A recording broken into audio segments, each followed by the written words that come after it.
ಆದಿಯಲ್ಲಿ ವಾಕ್ಯವಿತ್ತು, ವಾಕ್ಯ ದೇವರಾಗಿತ್ತು. Word was God. That means only God can change your heart. Nobody else can change your heart. Nobody else can change your life. ನಿನ್ನ ಜೀವನವನ್ನು ಬದಲಾಯಿಸಲಿಕ್ಕೆ ಯಾರಿಗೂ ಆಗೋದಿಲ್ಲ. ನೀನು ಎಲ್ಲೇ ಪ್ರೇಯರಲ್ಲಿ ಹೋಗಿ ಕೂತ್ಕೋ, ಆಗೋದಿಲ್ಲ. ಯಾವ ಚರ್ಚ್ ಒಳಗಡೆನೇ ಹೋಗಿ ಕೂತ್ಕೋ, ಆಗೋದಿಲ್ಲ. ಬಟ್ ದೇವರ ವಾಕ್ಯದ ಮುಂದೆ ಕೂತ್ಕೋ, ವಾಕ್ಯಕ್ಕೆ ನಿನ್ನನ್ನು ಚೇಂಜ್ ಮಾಡಲಿಕ್ಕಾಗತ್ತೆ. Word of God is like fire. ಅದು ಬೆಂಕಿಯ ಥರ. ಆ ಬೆಂಕಿ ಹತ್ರ ನೀನು ಹೋದಷ್ಟು ಬಿಸಿ ಜಾಸ್ತಿ ಆಗುತ್ತೆ. ಅದ್ರ ಒಳಗಡೆ ಇಳಿದ್ರೆ ನೀನು ಸುಟ್ಟೋಗ್ತೀಯ. ಅದೇ ರೀತಿ ದೇವರ ವಾಕ್ಯಕ್ಕೆ ನಮ್ಮ ಒಳಗೆ ಇರ್ತಕ್ಕಂತಹ ಕತ್ತಲೆಯನ್ನು ಸುಟ್ಟು ಹಾಕುವ ಶಕ್ತಿ ಇದೆ. ದೇವರ ವಾಕ್ಯಕ್ಕೆ ನಮ್ಮ ಒಳಗಡೆ ಇರ್ತಕ್ಕಂಥ ಅವಿಶ್ವಾಸವನ್ನು ಸುಟ್ಟು ಹಾಕುವ ಶಕ್ತಿ ಇದೆ. ದೇವರ ವಾಕ್ಯಕ್ಕೆ ನಮ್ಮ ಒಳಗಡೆ ಇರ್ತಕ್ಕಂಥ ಪಾಪವನ್ನು ಸುಟ್ಟು ಹಾಕುವ ಶಕ್ತಿ ಇದೆ. ದೇವರ ವಾಕ್ಯಕ್ಕೆ ನಮ್ಮ ಒಳಗಡೆ ಇರ್ತಕ್ಕಂಥ ಎಲ್ಲ ಭಯವನ್ನು ಸುಟ್ಟು ಹಾಕುವ ಶಕ್ತಿ ಇದೆ. ದೇವರ ವಾಕ್ಯಕ್ಕೆ ನಮ್ಮ ಒಳಗಡೆ ಇರ್ತಕ್ಕಂಥ ಅಶುದ್ಧತೆಯನ್ನು ಸುಟ್ಟು ಹಾಕುವ ಶಕ್ತಿ ಇದೆ. ಯಾವುದಕ್ಕೆ? ದೇವರ ವಾಕ್ಯಕ್ಕೆ.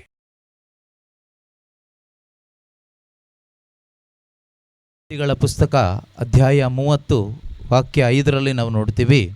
ಪ್ರೋವರ್ಬ್ಸ್ ಚಾಪ್ಟರ್ 30 ವರ್ಸ್ 5. ದೇವರ ಒಂದೊಂದು ಮಾತು ಕೂಡ ಪರಿಶುದ್ಧವಾದದ್ದು ಅಂತ ಇದೆ. Every word of God is holy. ದೇವರ ಪ್ರತಿಯೊಂದು ಮಾತು ಪರಿಶುದ್ಧವಾದದ್ದು. ಇಂದು ನಮಗೆ ಈ ಒಂದು ಅಶುದ್ಧತೆ ತುಂಬಿರುವ, ಪಾಪ ತುಂಬಿರುವ, ಗಲೀಜು ತುಂಬಿರುವ, ಅಂದರೆ ಸ್ವಾರ್ಥ, ಹೊಟ್ಟೆಕಿಚ್ಚು, ಕುಡುಕುತನ, ವ್ಯಭಿಚಾರ, ಭಯ, ಟೆನ್ಷನ್ ಎಲ್ಲ ಈ ಪ್ರಪಂಚದಲ್ಲಿದೆ. ಇದು ತುಂಬಿರುವ ಈ ಪ್ರಪಂಚದಲ್ಲಿ ನಾವು ದೇವರ ಮಕ್ಕಳಾಗಿ ಪರಿಶುದ್ಧತೆಯಲ್ಲಿ ಬದುಕಬೇಕಾದ್ರೆ ನಮಗೆ ದೇವರ ವಾಕ್ಯಗಳು ಬೇಕೇ ಬೇಕು. Without God's word we cannot live holy. ದೇವರ ವಾಕ್ಯವಿಲ್ಲದೆ ಪರಿಶುದ್ಧವಾದ ಒಂದು ಜೀವನವನ್ನು ಜೀವಿಸಲಿಕ್ಕೆ ಸಾಧ್ಯನೇ ಇಲ್ಲ. ನಮ್ಮ ಜೀವನವನ್ನು ಪರಿಶುದ್ಧಗೊಳಿಸೋದು ಒಂದೇ ಒಂದು, ಅದು ದೇವರ ವಾಕ್ಯವಾಗಿದೆ. ನಾವು ನೋಡಿ, ಒಂದು ಕೆಸರಲ್ಲಿ ಚರಂಡಿಯಲ್ಲಿ ಬಿದ್ದಾಗ ಏನಾಗುತ್ತೆ? ಮೈಯೆಲ್ಲ ಗಲೀಜಾಗುತ್ತೆ.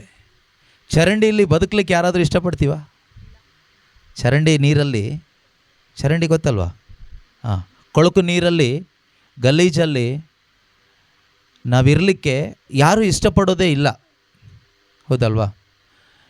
ಸೊ ಒಂದು ವೇಳೆ ನಾವೇನಾದರೂ ಚರಂಡಿಗೆ ಬಿದ್ದರೆ, ಹೋಗೋ ದಾರಿನಲ್ಲಿ ಕಾಲು ಜಾರಿ ಕೆಸರಿಗೋ ಅಥವಾ ಯಾವುದೋ ಒಂದು ಚರಂಡಿ ನೀರಿಗೋ ಬಿದ್ದರೆ ನಾವು ತಕ್ಷಣ ಏನು ಮಾಡ್ತೀವಿ?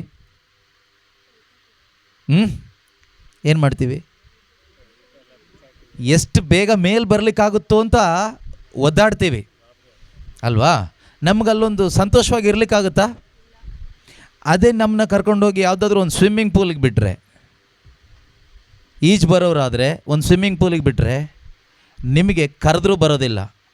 ಇನ್ನೂ ಸ್ವಲ್ಪ ಇರೋಣ, ಇನ್ನೊಂದು ಸ್ವಲ್ಪ ಅಲ್ಲೇ ಇರೋಣ ಅಂತ ಅನಿಸುತ್ತೆ, ಈಜಾಡ್ತಾ ಇರೋಣ ಅಂತ ಅನಿಸುತ್ತೆ.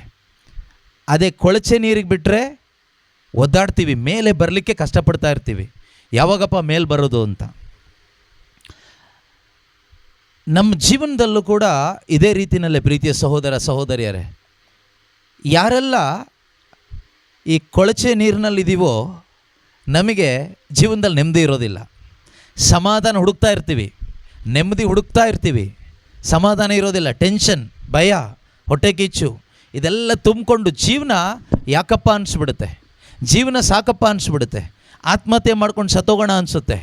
ಎಷ್ಟು ಕುಡಿದ್ರೂ ತೃಪ್ತಿ ಸಿಗೋದಿಲ್ಲ. ಕುಡಿದು ಎಷ್ಟು ಕುಡಿದ್ರೂ ತೃಪ್ತಿ ಇಲ್ಲ, ಏನು ಮಾಡಿದರೂ ತೃಪ್ತಿ ಇಲ್ಲ, ಎಷ್ಟು ದುಡಿದ್ರೂ ತೃಪ್ತಿ ಇಲ್ಲ, ಎಷ್ಟು ಹಣ ಸಂಪಾದನೆ ಮಾಡಿದರೂ ಸಮಾಧಾನ ಸಿಗ್ತಾ ಇಲ್ಲ, ಒಂದು ಸ್ಯಾಟಿಸ್ಫ್ಯಾಕ್ಷನ್ ಅನ್ನೋದಿಲ್ಲ. ಯಾಕೆ ಗೊತ್ತಾ? ನೀವು ಕೊಳಚೆ ಗುಂಡಿಯಲ್ಲಿ ಇರೋದ್ರಿಂದ. ಪ್ರೀತಿಯ ಸಹೋದರ ಸಹೋದರಿಯರೇ, ಯಾವ ಕೊಳಚೆ ಗುಂಡಿ ಅದು? ಈ ಲೋಕ ಅಥವಾ ಪಾಪ. ಈ ಲೋಕ ಅಥವಾ ಪಾಪ ಎಂಬ ಒಂದು ಗುಂಡಿಯಲ್ಲಿ ಯಾರೆಲ್ಲ ಬಿದ್ದು ಬದುಕ್ತಾ ಇದ್ದೀರೋ, ಈ ಕೆಸರಲ್ಲಿ ಬಿದ್ದ ಹಾಗೇನೆ ಅನುಭವ. ಮೇಲೆ ಬರಲಿಕ್ಕೆ ಟ್ರೈ ಮಾಡ್ತಾ ಇರ್ತೀವಿ, ಸಮಾಧಾನ ಬೇಕು ಅಂತ ಹುಡುಕ್ತೀವಿ, ಶಾಂತಿ ಬೇಕು ಅಂತ ಹುಡುಕ್ತೀವಿ, ನೆಮ್ಮದಿ ಬೇಕು ಅಂತ ಹುಡುಕ್ತೀವಿ. ಆದರೆ ಕೊಚ್ಚೆ ಗುಂಡಿಯಲ್ಲೇ ಎಲ್ಲೂ ಸಿಗೋದಿಲ್ಲ. ಎಲ್ಲಿ ಸಿಗುತ್ತೆ? ಒಳ್ಳೆಯ ಒಂದು ನೀರು, ಒಳ್ಳೆಯ ನೀರಿಗೆ ಬರಬೇಕು. ಒಳ್ಳೆಯ ಒಂದು ನೀರಿಗೆ ನಾವು ಬಂದರೆ ಖಂಡಿತವಾಗಲೂ ನಮಗೆ ಸಮಾಧಾನ ಆಗುತ್ತೆ. ನಾವು ನೋಡಿ ಎಲ್ಲ ಕಡೆ ಹೋಗಿ ಅಲ್ಲಿ ಇಲ್ಲಿ ಸುತ್ತಾಡಿಕೊಂಡು, ಏನಾಯ್ತು ಸೌಂಡು ಹೋಯ್ತಾ? ಕೇಳಿಸ್ತಾ ಇಲ್ಲಲ್ಲ ಇವರಿಗೆಲ್ಲ? ವಾಲ್ಯೂಮ್ ಒಂದು ಸ್ವಲ್ಪ ಜಾಸ್ತಿ ಮಾಡಿಬಿಡು. Praise the Lord. ಹಾಲೆಲೂಯ. ಯೇಸುವೇ ಸ್ತೋತ್ರ. ಹಾಲೆಲೂಯ. ಅದು ಔಟ್ ಸರಿ ಬರುತ್ತೆ, ಸ್ಪೀಕರಲ್ಲಿ ಮಾತ್ರ ಆ ಥರ ಬರೋದು, ತೊಂದರೆ ಇಲ್ಲ. ಅದು ಸ್ಪೀಕರ್ ಬೇಸ್ ಹೋಗಿರುತ್ತೆ, ಅದಕ್ಕೆ ಆ ಥರ ಬರುತ್ತೆ. ಹಾಲೆಲೂಯ. ಯೇಸುವೇ ಸ್ತೋತ್ರ. ಕೇಳಿಸ್ತಾ ಇದೆಯಲ್ಲ? ಕ್ಲಿಯರಾಗಿ ಕೇಳಿಸ್ತಾ ಇದೆಯಾ? ಓಕೆ. ಎಲ್ಲಿವರೆಗೂ ಈ ಕೆಸರಲ್ಲಿರ್ತೀವೋ ಸಮಾಧಾನ ಇರಲ್ಲ, ಒದ್ದಾಡ್ತಾ ಇರ್ತೀವಿ. ಎಷ್ಟೋ ಜನ ನಾವು ಕೆಸರಲ್ಲಿದ್ದೀವಿ. ನೀವು ಕೆಸರಲ್ಲಿದ್ದವನಿಗೆ ನೀವು ಆ ಕೆಸರಲ್ಲಿ ತಗೊಂಡೋಗಿ ನೀವೇನೇ ಒಳ್ಳೇದು ಕೊಡಿ, ಅವನಿಗೊಂದೊಂದು ಸಮಾಧಾನ ಆಗೋದಿಲ್ಲ. ಅದೇ ರೀತಿ ಎಷ್ಟೋ ಜನರ ಜೀವನದಲ್ಲಿ ಎಲ್ಲ ಇದೆ, ಆದರೆ ನೆಮ್ಮದಿ ಇಲ್ಲ, ಒಂದು ಸಮಾಧಾನ ಇಲ್ಲ, ಒಂದು ಸ್ಯಾಟಿಸ್ಫ್ಯಾಕ್ಷನ್ ಇಲ್ಲ, ಒಂದು ಸಂತೃಪ್ತಿ ಇಲ್ಲ, ಒಂದು ಆನಂದ ಇಲ್ಲ. ಏನಿದ್ರೂ ಒದ್ದಾಟ, ಟೆನ್ಷನ್, ಇದು ಹೋಗ್ತಾ ಇಲ್ಲ. ಕಾರಣ ಏನು ಅಂದರೆ ಕೆಸರಲ್ಲಿದ್ದೀವಿ. ಪ್ರೀತಿಯ ಸಹೋದರ ಸಹೋದರಿಯರೇ, ಯಾವಾಗ ನಮಗೆ ಇದು ಅರ್ಥ ಆಗುತ್ತೋ ನಾನು ಕೆಸರಲ್ಲಿದ್ದೀನಿ ಅಂತ, ಆಗ ಮಾತ್ರನೇ ಮೇಲೆ ಬರಲಿಕ್ಕಾಗುತ್ತೆ. ಕೆಸರಲ್ಲಿದ್ದವನಿಗೆ ಮೊದಲು ನಾನು ಕೆಸರಲ್ಲಿದ್ದೀನಿ, ಮೇಲೆ ಬರಬೇಕು ಅಂತ ಆಲೋಚನೆ ಬಂದರೆ ಮಾತ್ರನೇ ಅವನ ಜೀವನದಲ್ಲಿ ನೆಮ್ಮದಿಯಿಂದ ಬದುಕಲಿಕ್ಕಾಗತ್ತೆ. ಈ ಒಳ್ಳೆ ನೀರಲ್ಲಿ ಈಜ್ತಾ ಇರೋರು ಯಾರು ಕೆಸರಿಗೆ ಹೋಗಬೇಕು ಅಂತ ಬಯಸೋದಿಲ್ಲ. ಆದರೆ ಅವ್ರ ಮೇಲೆ ಕೆಸರು ಹಾರ್ಬೋದು, ಹಾರಿದ ತಕ್ಷಣ ಬೇಗ ತೊಳ್ಕೊಬಿಡ್ತೀವಿ, ತೊಳ್ಕೊಬೇಕು ಅನಿಸುತ್ತೆ. ನಮ್ಮನ್ನು ಈ ಕೆಸರಿಂದ ಮೇಲೆ ಕರ್ಕೊಂಡು ಬರೋದು ಯಾವುದು ಕೇಳಿದರೆ ದೇವರ ವಾಕ್ಯ. ದೇವರ ವಾಕ್ಯ ನಮ್ಮನ್ನು ತೊಳೆದು ಶುದ್ಧಿ ಮಾಡುತ್ತೆ. ಯೋಹಾನನ ಶುಭ ಸಂದೇಶ 15ನೇ ಅಧ್ಯಾಯ 3ನೇ ವಾಕ್ಯದಲ್ಲಿ ಯೇಸು ಹೇಳ್ತಾರೆ, gospel of John chapter 15 verse 3. ಯೋಹಾನನು ಬರೆದ ಶುಭ ಸಂದೇಶ 15ನೇ ಅಧ್ಯಾಯ 3ನೇ ವಾಕ್ಯ. ಅಲ್ಲಿ ಯೇಸು ಸ್ವಾಮಿ ಏನು ಹೇಳ್ತಾರೆ? ನಾನು ನಿಮ್ಮೊಡನೆ ಆಡಿದ ಮಾತಿನಿಂದಾಗಿ. ಯಾವುದರಿಂದಾಗಿ? ಮಾತಿನಿಂದ, ವಾಕ್ಯದಿಂದ. ನೀವಾದರೂ ನಾನು ನಿಮ್ಮೊಡನೆ ಆಡಿದ ಮಾತಿನಿಂದಾಗಿ ಸವರಿದ ಕವಲುಗಳಂತೆ ಶುದ್ಧರಾಗಿದ್ದೀರಿ. ಹಲ್ಲೆಲೂಯಾ. ಹಾಗಾದರೆ ಯೇಸುವಿನ ಮಾತು ನಮ್ಮನ್ನು ಏನು ಮಾಡುತ್ತೆ? ಶುದ್ಧಿ ಮಾಡುತ್ತೆ, ಶುದ್ಧಿ ಮಾಡುತ್ತೆ. ಇಂದು ನಮ್ಮ ಮನಸ್ಸನ್ನು, ನಮ್ಮ ಜೀವನವನ್ನು ಶುದ್ಧಿ ಮಾಡೋದು ಯಾವುದು ಅಂದರೆ ದೇವರ ವಾಕ್ಯ. ನಾವು ನೋಡಿ ಹೊರಗಡೆ ನೋಡಲಿಕ್ಕೆ ಎಲ್ಲ ಶುದ್ಧರ ಥರ ಕಾಣ್ತೀವಿ, ಎಲ್ಲರೂ ಶುದ್ಧರೇ ಹೊರಗಡೆ ನೋಡಲಿಕ್ಕೆ, ನನ್ನೊಬ್ಬನ ಬಿಟ್ಟು. ಆದರೆ ಒಳಗಡೆ ನಾವೇನಾಗಿರ್ತೀವಿ ಅಂದರೆ ಕೊಳಕಾಗಿರ್ತೀವಿ, ನಮಗೆ ಗೊತ್ತಾಗೋದಿಲ್ಲ. ಒಳಗಡೆ ಇರ್ತಕ್ಕಂಥ ಈ ಕೊಳಕನ್ನು ಶುದ್ಧಿ ಮಾಡಲಿಕ್ಕಾಗುವ ಒಂದೇ ಒಂದು ವಾಟರ್ ಅಂದರೆ ವರ್ಡ್ ಆಫ್ ಗಾಡ್. ದೇವರ ವಾಕ್ಯ ಮಾತ್ರನೇ ನಮ್ಮ ಒಳಗಡೆ ಇರ್ತಕ್ಕಂತಹ ಹೊಲಸನ್ನು, ಅಶುದ್ಧತೆಯನ್ನು ತೊಳೆದು ಹಾಕುತ್ತೆ. ಆಗ ನಾವು ದೇವರ ದೃಷ್ಟಿಯಲ್ಲಿ ನಿರ್ಮಲರಾಗಿ ಕಾಣ್ತೀವಿ, ಶುದ್ಧರಾಗಿ ಕಾಣ್ತೀವಿ, ದೇವರ ಮಕ್ಕಳಾಗಿ ಕಾಣ್ತೀವಿ. ಆದರೆ ಇವತ್ತು ನಾವು ಹೊರಗಡೆ ದೇವರ ಮಕ್ಕಳ ಥರ ಕಾಣಿಸ್ಕೊಳ್ತಾ ಇದ್ದೀವಿ, ಕ್ರಿಶ್ಚಿಯನ್ಸ್ ಥರ ಕಾಣಿಸ್ಕೊಳ್ತಾ ಇದ್ದೀವಿ. ಒಳಗಡೆ ಮಾತ್ರ ಹೊಲಸು ತುಂಬಿಕೊಂಡಿದೆ, ಲೋಕ ತುಂಬಿಕೊಂಡಿದೆ, ಸ್ವಾರ್ಥ ತುಂಬಿಕೊಂಡಿದೆ, ಪಾಪ ತುಂಬಿಕೊಂಡಿದೆ. ಆದ್ದರಿಂದ ಪ್ರೀತಿಯ ಸಹೋದರ ಸಹೋದರಿಯರೇ, ದೇವರ ಒಂದೊಂದು ಮಾತು ಪರಿಶುದ್ಧವಾದದ್ದು. ದೇವರ ಒಂದೊಂದು ಮಾತು ಪರಿಶುದ್ಧವಾದದ್ದು. ಅದು ನಮ್ಮನ್ನು ಏನು ಮಾಡುತ್ತೆ?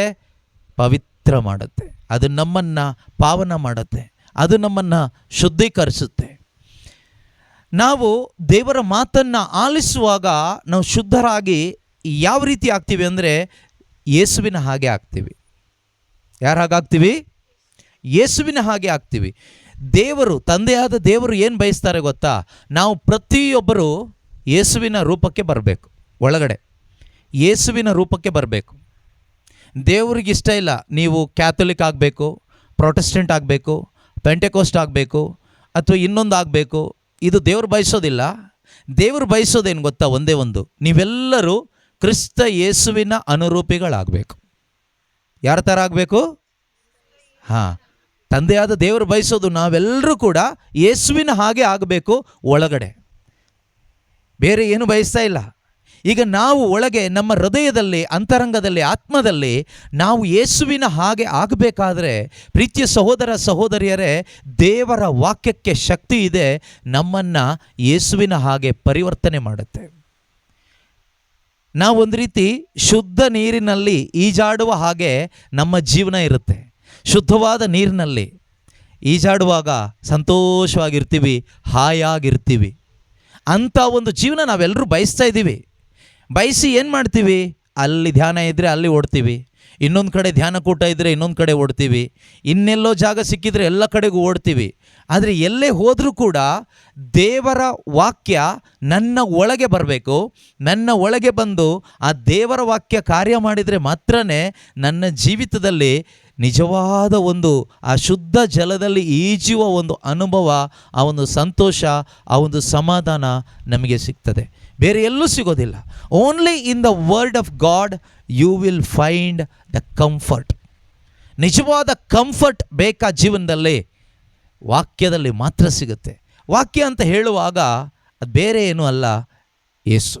ಯೋಹಾನನ ಶುಭ ಸಂದೇಶ ಅಧ್ಯಾಯ 1 ವಾಕ್ಯ 1, ಜಾನ್ ಚಾಪ್ಟರ್ 1 ವರ್ಸ್ 1 ಏನು ಹೇಳುತ್ತೆ? ಜಗತ್ತು ಉಂಟಾಗುವ ಮೊದಲೇ ದಿವ್ಯವಾಣಿ ಅಥವಾ ವಾಕ್ಯ ಎಂಬುವವರಿದ್ದರು. ಆ ವಾಕ್ಯ ದೇವರಾಗಿದ್ದರು. ಆ ವಾಕ್ಯ ಏನಾಗಿದ್ದರು?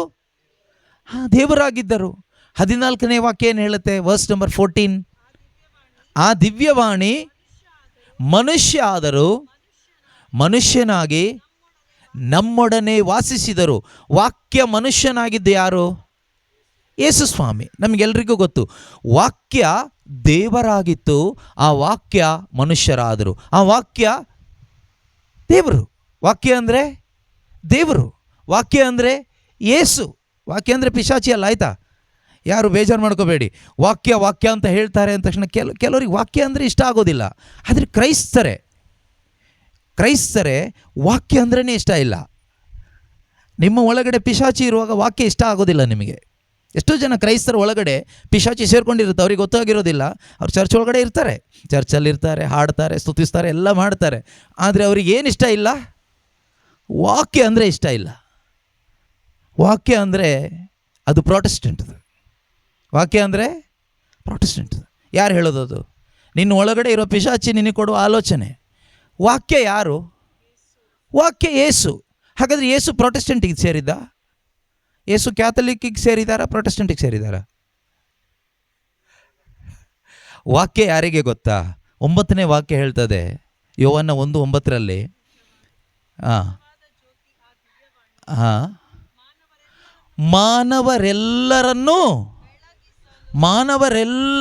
ಮಾನವರನ್ನು, ಕ್ಯಾಥಲಿಕ್ಸ್ನೂ ಅಲ್ಲ, ಪ್ರೊಟೆಸ್ಟೆಂಟ್ನೂ ಅಲ್ಲ, ಪೆಂಟಿಕೋಸ್ಟ್ನೂ ಅಲ್ಲ, ಕ್ರಿಶ್ಚಿಯನ್ಸ್ನೂ ಅಲ್ಲ, ಮಾನವರೆಲ್ಲರನ್ನು ಬೆಳಗಿಸಲು ಜಗತ್ತಿಗೆ ಬಂದ ಜಗಜ್ಯೋತಿ ಅವರು ಯೇಸು ಕ್ರಿಸ್ತರು.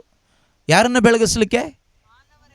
ಮಾನವರೆಲ್ಲರನ್ನು ಬೆಳಗಿಸಲಿಕ್ಕೆ ಜಗತ್ತಿಗೆ ಬಂದ ಜಗತ್ತಿನ ಜ್ಯೋತಿ, ಬೆಳಕು ಯೇಸು ಕ್ರಿಸ್ತರಾಗಿದ್ದಾರೆ. ಆ ಜ್ಯೋತಿ ಎಲ್ಲಿದೆ? ಆ ವಾಕ್ಯದಲ್ಲಿದೆ. ಆ ಬೆಳಕು ಯಾವುದರಲ್ಲಿದೆ? ವಾಕ್ಯದಲ್ಲಿದೆ. ವಾಕ್ಯ ಅಂದರೆ ಯೇಸುವಿನಲ್ಲಿದೆ.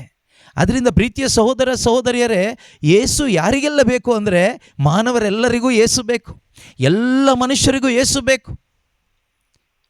ಯಾಕೆ ಬೇಕು ಅಂದರೆ ಎಲ್ಲ ಮನುಷ್ಯರ ಒಳಗಡೆ ಕತ್ತಲೆ ಇದೆ, ಎಲ್ಲ ಮನುಷ್ಯರಿಗೂ ಬೆಳಕು ಬೇಕು. ಅದರಿಂದ ವಾಕ್ಯ ಬೇಕು. ಯಾಕೆ ನಾವು ವಾಕ್ಯವನ್ನು ಸಾರಬೇಕು ಅಂದರೆ ಎಲ್ಲ ಮನುಷ್ಯರು ಬೆಳಕನ್ನು ಪಡ್ಕೊಳ್ಳಿಕ್ಕೋಸ್ಕರ, ಬೇರೆ ಉದ್ದೇಶ ಅಲ್ಲ. ಎಲ್ಲ ಮನುಷ್ಯರು ಒಳಗೆ ಜೀವನದಲ್ಲಿ, ಅವರ ಹೃದಯದಲ್ಲಿ ಬೆಳಕು ಕಂಡುಕೋಬೇಕು, ಅವರ ಒಳಗಡೆ ಜೀವ ಬರಬೇಕು. ಜೀವ ಬರಬೇಕಾದ್ರೆ ಏನು ಬರಬೇಕು? ವಾಕ್ಯ ಬರಬೇಕು. ನಿಜವಾದ ಜೀವ ಆ ದಿವ್ಯವಾಣಿಯಲ್ಲಿದೆ, ನಿಜವಾದ ಬೆಳಕು ಆ ದಿವ್ಯವಾಣಿಯಲ್ಲಿದೆ, ಅಂದರೆ ಆ ವಾಕ್ಯದಲ್ಲಿದೆ. ಇಂದು ಪ್ರಪಂಚದಲ್ಲಿ ಏನಿಲ್ಲ ಗೊತ್ತಾ? ನಿಜವಾದ ಜೀವ ಇಲ್ಲ, ನಿಜವಾದ ಬೆಳಕಿಲ್ಲ. ಜನ ಅಲೆಮಾರಿಗಳ ಥರ ಅಲಿತಾ ಇದ್ದಾರೆ, ಸಮಾಧಾನ ಇಲ್ಲ, ಟೆನ್ಷನ್ ಮಾಡಿಕೊಂಡು ಕುಡಿತಾ ಇದ್ದಾರೆ. ಎಷ್ಟೋ ಜನ ಕುಡಿದು ಸತ್ತೇ ಹೋಗ್ಬಿಟ್ಟಿದ್ದಾರೆ, ಕುಟುಂಬದಲ್ಲಿರೋನು ಸಾಯಿಸ್ತಾ ಇದ್ದಾರೆ. ಆದರೆ ಕ್ರೈಸ್ತರೇ, ಆದರೆ ಕುಡುಕರೇ, ಯಾಕೆ ಈ ರೀತಿ ಆಗ್ತಾ ಇದ್ದಾರೆ? ಕಾರಣ ಏನು? ಕಾರಣ ಏನು ಅಂದರೆ ಅವ್ರ ಒಳಗಡೆ ಏನಿಲ್ಲ? ವಾಕ್ಯ ಇಲ್ಲ. ವಾಕ್ಯ ಇಲ್ಲ. ಈಗ ಈ ಕುಡುಕುತನದಿಂದ ಅಥವಾ ಈ ಒಂದು ಕೆಟ್ಟತನದಿಂದ, ಅಶುದ್ಧತೆಯಿಂದ, ವ್ಯಭಿಚಾರದಿಂದ, ಅನೈತಿಕತೆಯಿಂದ ನಮ್ಮನ್ನು ಹೊರಗಡೆ ಕರ್ಕೊಂಡು ಬರಲಿಕ್ಕೆ ಯಾರಿಂದ ಸಾಧ್ಯ ಕೇಳಿದರೆ ಯಾವ ಬೋಧಕನಿಂದನೂ ಆಗೋದಿಲ್ಲ, ಯಾವ ಬ್ರದರ್ಸಿಂದನೂ ಆಗೋದಿಲ್ಲ, ಪ್ರಪಂಚದಲ್ಲಿರುವ ಯಾವ ಮಂತ್ರವಾದಿಗೂ ಸಾಧ್ಯ ಇಲ್ಲ, ಯಾವ ಮನುಷ್ಯನಿಗೂ ಸಾಧ್ಯ ಇಲ್ಲ. ಆದರೆ ವಾಕ್ಯಕ್ಕೆ ಮಾತ್ರ ಸಾಧ್ಯ ಇದೆ. ಯೇಸುವಿಗೆ ಮಾತ್ರ ಸಾಧ್ಯ ಇದೆ. ದೇವರಿಗೆ ಮಾತ್ರ ಸಾಧ್ಯ ಇದೆ. ಆದಿಯಲ್ಲಿ ವಾಕ್ಯವಿತ್ತು, ವಾಕ್ಯ ದೇವರಾಗಿತ್ತು. Word was God. That means only God can change your heart. Nobody else can change your heart. Nobody else can change your life. ನಿನ್ನ ಜೀವನವನ್ನು ಬದಲಾಯಿಸಲಿಕ್ಕೆ ಯಾರಿಗೂ ಆಗೋದಿಲ್ಲ. ನೀನು ಎಲ್ಲೇ ಪ್ರೇಯರಲ್ಲಿ ಹೋಗಿ ಕೂತ್ಕೋ, ಆಗೋದಿಲ್ಲ. ಯಾವ ಚರ್ಚ್ ಒಳಗಡೆನೇ ಹೋಗಿ ಕೂತ್ಕೋ, ಆಗೋದಿಲ್ಲ. ಬಟ್ ದೇವರ ವಾಕ್ಯದ ಮುಂದೆ ಕೂತ್ಕೋ, ವಾಕ್ಯಕ್ಕೆ ನಿನ್ನನ್ನು ಚೇಂಜ್ ಮಾಡಲಿಕ್ಕಾಗತ್ತೆ. Word of God is like fire. ಅದು ಬೆಂಕಿಯ ಥರ. ಆ ಬೆಂಕಿ ಹತ್ರ ನೀನು ಹೋದಷ್ಟು ಬಿಸಿ ಜಾಸ್ತಿ ಆಗುತ್ತೆ. ಅದ್ರ ಒಳಗಡೆ ಇಳಿದ್ರೆ ನೀನು ಸುಟ್ಟೋಗ್ತೀಯ. ಅದೇ ರೀತಿ ದೇವರ ವಾಕ್ಯಕ್ಕೆ ನಮ್ಮ ಒಳಗೆ ಇರ್ತಕ್ಕಂತಹ ಕತ್ತಲೆಯನ್ನು ಸುಟ್ಟು ಹಾಕುವ ಶಕ್ತಿ ಇದೆ. ದೇವರ ವಾಕ್ಯಕ್ಕೆ ನಮ್ಮ ಒಳಗಡೆ ಇರ್ತಕ್ಕಂಥ ಅವಿಶ್ವಾಸವನ್ನು ಸುಟ್ಟು ಹಾಕುವ ಶಕ್ತಿ ಇದೆ. ದೇವರ ವಾಕ್ಯಕ್ಕೆ ನಮ್ಮ ಒಳಗಡೆ ಇರ್ತಕ್ಕಂಥ ಪಾಪವನ್ನು ಸುಟ್ಟು ಹಾಕುವ ಶಕ್ತಿ ಇದೆ. ದೇವರ ವಾಕ್ಯಕ್ಕೆ ನಮ್ಮ ಒಳಗಡೆ ಇರ್ತಕ್ಕಂಥ ಎಲ್ಲ ಭಯವನ್ನು ಸುಟ್ಟು ಹಾಕುವ ಶಕ್ತಿ ಇದೆ. ದೇವರ ವಾಕ್ಯಕ್ಕೆ ನಮ್ಮ ಒಳಗಡೆ ಇರ್ತಕ್ಕಂಥ ಅಶುದ್ಧತೆಯನ್ನು ಸುಟ್ಟು ಹಾಕುವ ಶಕ್ತಿ ಇದೆ. ಯಾವುದಕ್ಕೆ? ದೇವರ ವಾಕ್ಯಕ್ಕೆ. ಬೇರೆ ಯಾವುದಕ್ಕೂ ಇಲ್ಲ, ಬೇರೆ ಯಾರಿಗೂ ಇಲ್ಲ. ದೇವರ ವಾಕ್ಯಕ್ಕೆ ಮಾತ್ರ ಈ ಶಕ್ತಿ ಇದೆ. ಅದರಿಂದ ಪ್ರೀತಿಯ ಸಹೋದರ ಸಹೋದರಿಯರೇ, ನೀವು ದೇವರ ವಾಕ್ಯದ ಮುಂದೆ ಬರುವಾಗ ಏನಾಗ್ತದೆ? ನಿಮ್ಮ ಒಳಗಡೆ ಇರ್ತಕ್ಕಂಥ ಅಶುದ್ಧತೆಗಳೆಲ್ಲ ಸುಟ್ಟು ಹೋಗ್ತದೆ. ಅದಕ್ಕೆ ಪಿಶಾಚಿ ಏನು ಮಾಡ್ತಾನೆ ಗೊತ್ತಾ? ದೇವರ ವಾಕ್ಯದ ಹತ್ತಿರ ಬರಲಿಕ್ಕೆ ಬಿಡೋದಿಲ್ಲ. ನೀವು ಎಲ್ಲಾದರೂ ಹೋಗಿ ಅವನಿಗೆ ತೊಂದರೆ ಇಲ್ಲ, ವಾಕ್ಯದ ಹತ್ತಿರ ಹೋದರೆ ಅವನಿಗೆ ನಿಮ್ಮ ಒಳಗಡೆ ಇರಲಿಕ್ಕೆ ಆಗೋದಿಲ್ಲ. ಅವನಿಗೆ ಆಸೆ ಏನು ಗೊತ್ತಾ? ನಿನ್ನ ಒಳಗಡೆ ಇದ್ದು, ಆಗ ಹೇಳ್ತಾ ಇದ್ನಲ್ವ, ರೋಹನ್ ಹೇಳ್ತಾ ಇದ್ನಲ್ಲ, ನಿನ್ನ ದೇಹ ದೇವರ ಆಲಯವಾಗಿ ದೇವರು ಸೃಷ್ಟಿ ಮಾಡಿದ್ದಾರೆ. ಇದನ್ನು ಪಿಶಾಚಿ ಹೇಗಾದರೂ ಮಾಡಿ ಅವನ ಆಲಯ ಮಾಡ್ಕೋಬೇಕು, ಅವನು ಸೇರಿಕೊಂಡು ಹಾಳು ಮಾಡಬೇಕು. ಇವತ್ತು ಎಷ್ಟೋ ಜನ ತಮ್ಮ ದೇಹವನ್ನು ಸೈತಾನನಿಗೆ ಬಿಟ್ಟುಕೊಟ್ಟು ಹಾಳು ಮಾಡ್ಕೊಳ್ತಾ ಇದ್ದಾರೆ. ಎಷ್ಟೋ ಜನ ಯೌವನಸ್ಥ ಮಕ್ಕಳು ವ್ಯಭಿಚಾರದಲ್ಲಿ ಸಿಕ್ಕಾಕೊಂಡಿದ್ದಾರೆ, ಕುಡುಕುತನದಲ್ಲಿ ಸಿಕ್ಕಾಕೊಂಡಿದ್ದಾರೆ. ಎಷ್ಟೋ ಜನ ಪ್ರೋನೋಗ್ರಫಿಗೆ ಸಿಕ್ಕಾಕೊಂಡಿದ್ದಾರೆ, ಅಶುದ್ಧತೆಗೆ ಸಿಕ್ಕಾಕೊಂಡಿದ್ದಾರೆ. ಜೀವನದಲ್ಲಿ ನೆಮ್ಮದಿ ಇದೆಯಾ? ಇಲ್ಲ. ಸಮಾಧಾನ ಇದೆಯಾ? ಇಲ್ಲ. ಆನಂದ ಇದೆಯಾ? ಇಲ್ಲ. ಎಲ್ಲಿ ಸಿಗುತ್ತೆ? ಸೈತಾನ ಹೇಳ್ತಾನೆ, ಇನ್ನೂ ಸ್ವಲ್ಪ ಕುಡಿ, ಸಿಗುತ್ತೆ. ಅವಳ ಹತ್ರ ಹೋಗು, ಸಿಗುತ್ತೆ. ಇವನ ಹತ್ರ ಹೋಗು, ಸಿಗುತ್ತೆ. ಅದು ನೋಡು, ಸಿಗುತ್ತೆ. ಇದು ತಿನ್ನು, ಸಿಗುತ್ತೆ. ಲಾಸ್ಟಿಗೆ ಸಿಗೋದೇನು? ಸಿಗೋದು ಮರಣ ಮಾತ್ರ ಸಿಗುತ್ತೆ. ಕಳೆದ ದಿವಸ ಒಂದು ವಾರ ಆಯಿತು, ನಮ್ಮೂರ ಪಕ್ಕದಲ್ಲಿ ಒಬ್ಬ ಕಥೋಲಿಕ ಕ್ರೈಸ್ತ ಕುಟುಂಬದಲ್ಲಿ ಒಬ್ಬ 25-26 ವರ್ಷದ ಯುವಕ ನೇಣು ಹಾಕ್ಕೊಂಡು ಸತ್ತೋದ. ಅಪ್ಪ ಅಮ್ಮ ಕೇಳಿದರೆ ಹೇಳ್ತಾರೆ, ಹೇಗೆ ಸತ್ತ ಅಂತ ಗೊತ್ತಿಲ್ಲ ಬ್ರದರ್. ಇಲ್ಲೇ ನಮ್ಮ ಜೊತೆಗೆ ಮಾತಾಡ್ಕೊಂಡಿದ್ದ. ಅವರಪ್ಪ ಮಲ್ಕೊಂಡಿದ್ರು ಇಲ್ಲಿ ದಿವಾನ್ ಕಾಂಟ್ ಮೇಲೆ. ಮಗ ಒಳಗಡೆ ಹೋಗಿ ಫ್ಯಾನಿಗೆ ನೇಣು ಹಾಕೊಂಡು ಸತ್ತೋಗಿದ್ದಾನೆ. ಗೊತ್ತಿಲ್ಲ ಯಾಕೆ ಸತ್ತ ಅಂತ, ಅವ್ರಿಗೆ ಗೊತ್ತಿಲ್ಲ. ಆದರೆ ಯಾಕೆ ಸತ್ತ ಅಂದರೆ ಪಿಶಾಚಿಗೆ ಒಬ್ಬ ಮನುಷ್ಯ ಒಳಗಡೆ ಬಿಟ್ಕೊಬಿಟ್ರೆ ನೀನು ಯಾವಾಗ ಸಾಯ್ತೀಯ, ಎಲ್ಲಿ ಸಾಯ್ತೀಯ, ಹೇಗೆ ಸಾಯ್ತೀಯ ಅಂತ ಲೋಕದ ಜನರಿಗೆ ಗೊತ್ತಾಗೋದಿಲ್ಲ. ಅದು ಆಕ್ಸಿಡೆಂಟಲ್ಲ ಆಗ್ಬೋದು, ನೇಣು ಹಾಕ್ಕೊಂಡು ಆಗ್ಬೋದು, ಯಾರೋ ಹೊಡೆದು ಸಾಯಿಸ್ಬೋದು, ಅಥವಾ ಕಾಯಿಲೆ ಬಂದು ಸತ್ತೋಗ್ಬೋದು, ಅಥವಾ ಬೇರೆ ಬೇರೆ ರೀತಿಯಲ್ಲಿ. ಆ ಸಾವು ಹೋಗಲಿ, ಜೀವನದಲ್ಲಿ ಎಷ್ಟೋ ಜನ ಬೇರೆ ರೀತಿಯಲ್ಲಿ ಒದ್ದಾಡ್ತಾ ಇದ್ದಾರೆ. ಪ್ರಾರ್ಥನೆ ಅಲ್ಲ ಪರಿಹಾರ, ಪರಿವರ್ತನೆ ಪರಿಹಾರ. ಪ್ರಾರ್ಥನೆ ಮಾಡ್ತಾನೆ ಇದ್ದೀವಿ ಎಲ್ಲರೂ. ಅವ್ರು ಹೇಳ್ತಾರೆ, ನಾವು ಪ್ರಾರ್ಥನೆ ಡೈಲಿ ಮಾಡ್ತೀವಿ. ಒಂದು ದಿನ ನಮ್ಮ ಮನೇಲಿ ಜಪ್ಸರ ತಪ್ಪಿಸೋದಿಲ್ಲ.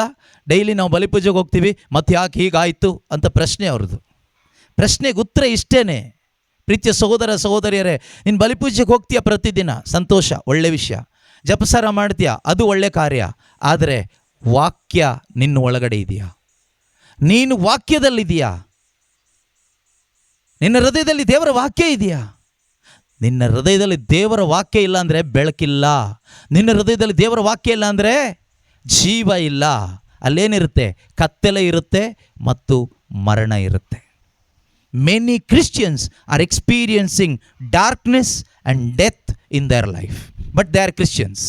They go to church, they receive communion, they pray so many prayers, but what they're experiencing in their family is death, darkness.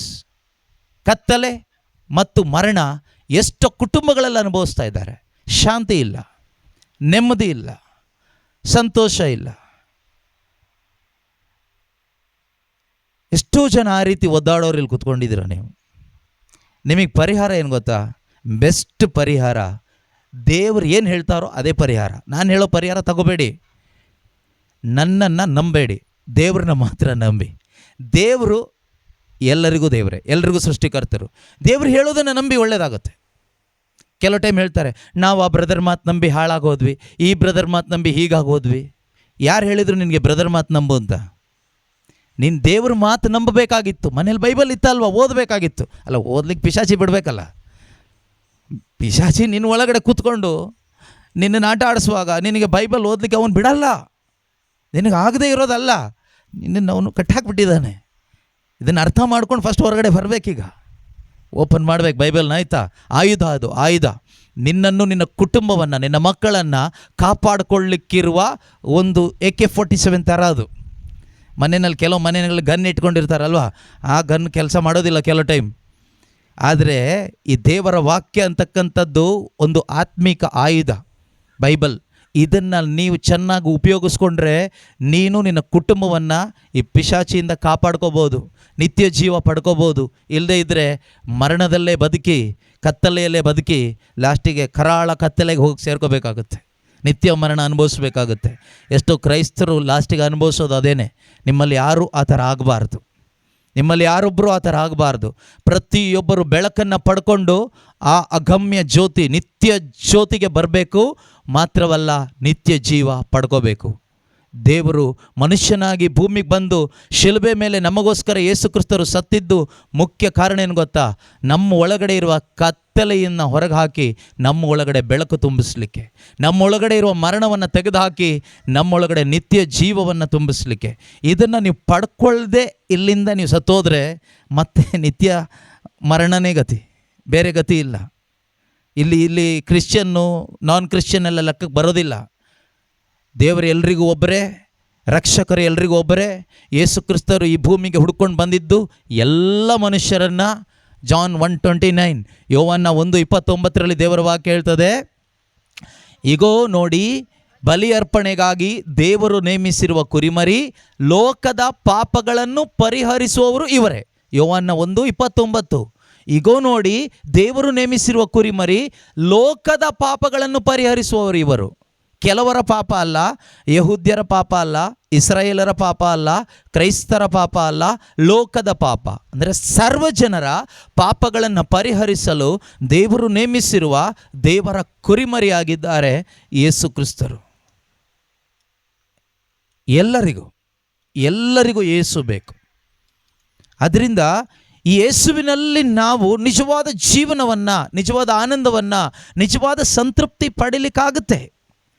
ಯೇಸುನ ನೀವು ಟೇಸ್ಟ್ ಮಾಡಿದ್ರೆ ನಿಮಗೆ ಈ ಪ್ರಪಂಚದ ಈ ಕೊಚ್ಚೆ ಗುಂಡಿ ಟೇಸ್ಟ್ ಅನಿಸೋದಿಲ್ಲ, ಟೇಸ್ಟ್ ಮಾಡಲಿಕ್ಕೆ ಹೋಗೋದಿಲ್ಲ. ಇವತ್ತು ಎಷ್ಟೋ ಜನ ನಮ್ಮ ಮಕ್ಕಳು, ಯೌವನಸ್ಥ ಮಕ್ಕಳು ಯಾಕೆ ಲೋಕವನ್ನು ಟೇಸ್ಟ್ ಮಾಡ್ತಾ ಇದ್ದಾರೆ ಅಂದರೆ, they have not tasted Jesus Christ. ಅವರು ಯೇಸುವನ್ನು ಟೇಸ್ಟ್ ಮಾಡಲಿಲ್ಲ, ಯೇಸುವನ್ನು ಸವಿದಿಲ್ಲ. ಯೇಸುವನ್ನು ಸವಿದ ಮೇಲೆ, ಟೇಸ್ಟ್ ಮಾಡಿದ ಮೇಲೆ ನಿಮಗೆ ಈ ಪ್ರಪಂಚದ ಹೊಲಸು ರುಚಿ ಅನಿಸೋದಿಲ್ಲ, ಅದು ಹೊಲಸು ಅನಿಸುತ್ತೆ. ಇವತ್ತು ನಮಗೆಲ್ಲರಿಗೂ ಪ್ರಪಂಚ ತುಂಬ ರುಚಿಯಾಗಿದೆ ಅನಿಸ್ತಾ ಇದೆ. ಆದರೆ ಅನುಭವ ಏನು ಕೊಡುತ್ತೆ ಗೊತ್ತಾ? ಬೆಳ್ಳಗಿರೋದೆಲ್ಲ ಹಾಲಲ್ಲ ಅಂತ ಒಂದು ಗಾದೆ ಇದೆಯಲ್ವ. ಕೆಲವೊಮ್ಮೆ ವಿಷನೂ ಬೆಳ್ಳಗಿರುತ್ತೆ. ಈ ನೀರು ಮತ್ತು ಆ್ಯಸಿಡ್ ನೋಡ್ಲಿಕ್ಕೆ ಒಂದೇ ಥರ ಇರುತ್ತೆ. ಆ್ಯಸಿಡು ಮತ್ತು ನೀರು ನೋಡ್ಲಿಕ್ಕೆ ಒಂದೇ ಥರ ಇರುತ್ತೆ. ನೀವು ನೀರು ಕುಡಿದಾಗ ಆ್ಯಸಿಡ್ ಕುಡಿದ್ಬಿಟ್ರೆ ಏನಾಗುತ್ತೆ? ಎಲ್ಲ ಸುಟ್ಟೋಗ್ಬಿಡುತ್ತೆ. ಅದೇ ರೀತಿ ಲೋಕ ಒಂದು ಆ್ಯಸಿಡ್ ಥರ. ಲೋಕ ಒಂದು ಆ್ಯಸಿಡ್ ಥರ ಅಲ್ಲ, ಆ್ಯಸಿಡ್ ನೋಡಲಿಕ್ಕೆ ನೀರು ಥರ ಕಾಣಿಸುತ್ತೆ. ಬಾಯಾರಿಕೆಯಿಂದ ನಾವೇನು ಮಾಡ್ತೀವಿ?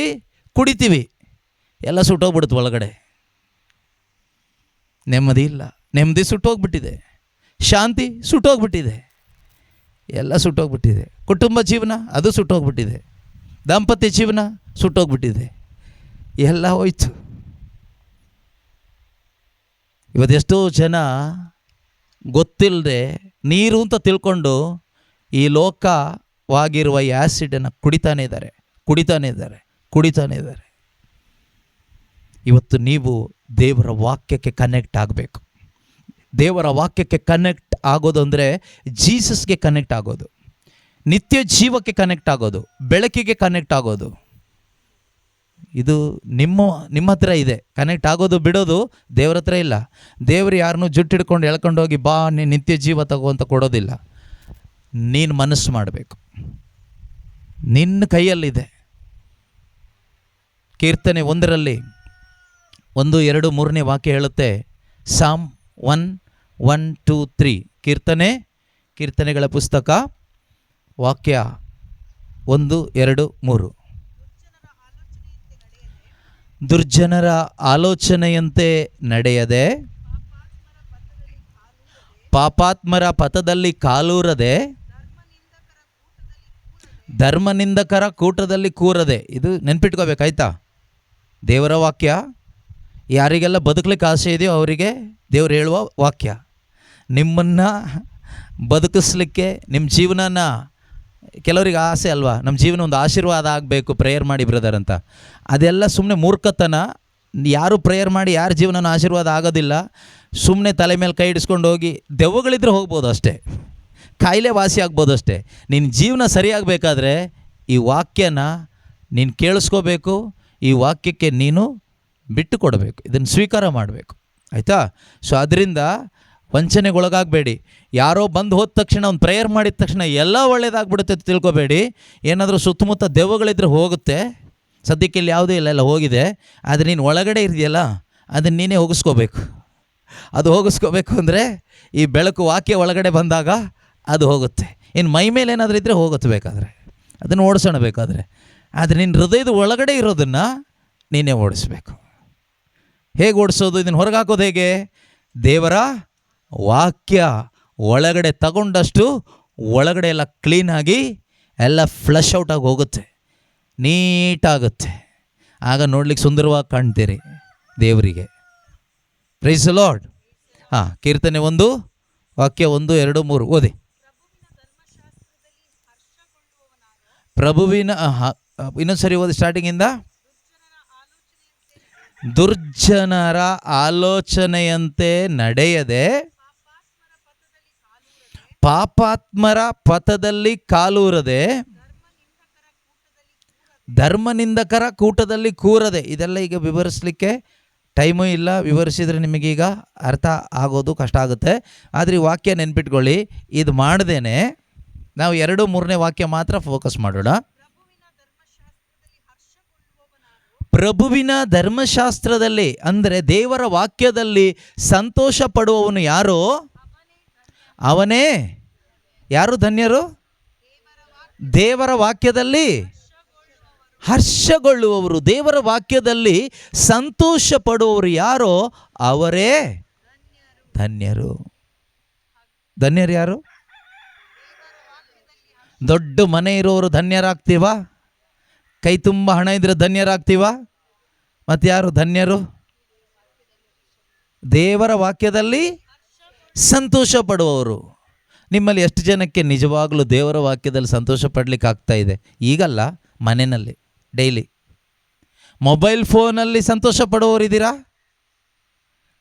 ನಿಮ್ಮ ಜೀವನ ಬರ್ಬಾದಾಗಿ ಹೋಗಿರುತ್ತೆ, ಇಲ್ಲ ಹೋಗುತ್ತೆ, ಹೋಗ್ತಾ ಇರುತ್ತೆ, ಇಲ್ಲ ಹೋಗಿರುತ್ತೆ, ಇಲ್ಲ ಗ್ಯಾರಂಟಿ ಹೋಗುತ್ತೆ. ಬರೆದಿಟ್ಕೊಳ್ಳಿ ಒಂದು ಕಡೆ. ಮೊಬೈಲ್ ಫೋನಲ್ಲಿ ಸಂತೋಷ ಪಡೋರು ಯಾರೆಲ್ಲ ಇದ್ದೀರೋ, ಜೀವನ ಪಲ್ಟಿ ಹೊಡೆದು ಹೋಗಿರುತ್ತೆ, ಇಲ್ಲ ಹೋಗುತ್ತೆ, ಇಲ್ಲ ಹೋಗ್ತಾ ಇರುತ್ತೆ. ಕೆಲವರಿದ್ದೀರಿ ಮಕ್ಕಳಿಗೆ ಮೊಬೈಲ್ ಫೋನ್ ಕೊಡಿಸಿರ್ತೀರಿ, ಆ ಮಕ್ಕಳ ಜೀವನ ಖಂಡಿತ ಉದ್ಧಾರ ಆಗಲ್ಲ. ಪಿಶಾಚಿ ಹೊತ್ಕೊಂಡು ಹೋಗ್ತಾನೆ ನಿನ್ನ ಮಗನನ್ನ ಮಗಳನ್ನ.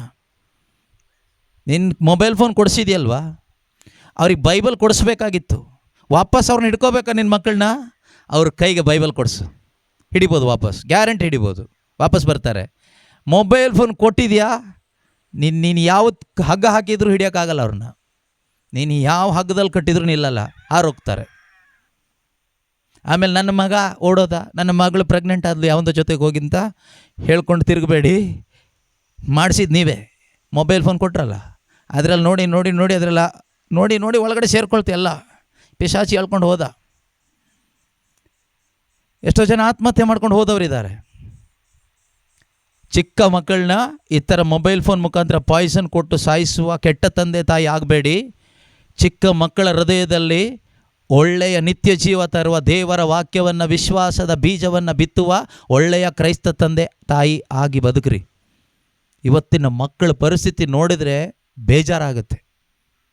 ಅವ್ರನ್ನ ಕಂಟ್ರೋಲ್ ಮಾಡಲಿಕ್ಕೆ ತಂದೆ ತಾಯಿಗೆ ಆಗ್ತಾಯಿಲ್ಲ, ಆ ಪರಿಸ್ಥಿತಿಲಿದ್ದಾರೆ. ಯಾಕೆ ಗೊತ್ತಾ? ನೀವು ಅವ್ರಿಗೆ ಕೊಡಬೇಕಾದ ದೇವರ ವಾಕ್ಯ ಕೊಟ್ಟಿಲ್ಲ. ಚರ್ಚಿಗೆ ಕರ್ಕೊಂಡು ಹೋದ್ರಿ ಕರೆಕ್ಟ್, ಅದು ಮೊಬೈಲ್ ಫೋನ್ ಕೈಯಲ್ಲಿ ಹಿಡ್ಕೊಂಡೇ ಕರ್ಕೊಂಡು ಹೋದ್ರಿ. ಚರ್ಚಿಗೆ ಹೋಗ್ಬೇಕಾದ್ರೂ ಮೊಬೈಲ್ ಫೋನ್ ಬೇಕು. ಮೊಬೈಲ್ ಫೋನ್ ಇಟ್ಟುಬಿಟ್ಟು ಚರ್ಚಿಗೆ ನಡಿ ಅಂತ ಎಷ್ಟು ಜನ ಮಕ್ಕಳು ಹೋಗ್ತಾರೆ? ಹೋಗಲ್ಲ. ಫಸ್ಟ್ ಆಫ್ ಆಲ್ ಅಪ್ಪ ಅಮ್ಮನೇ ಇಟ್ಟು ಹೋಗಲ್ಲ, ಇನ್ನು ಮಕ್ಳು ಹೆಂಗೆ ಇಟ್ಟು ಹೋಗ್ತಾರೆ?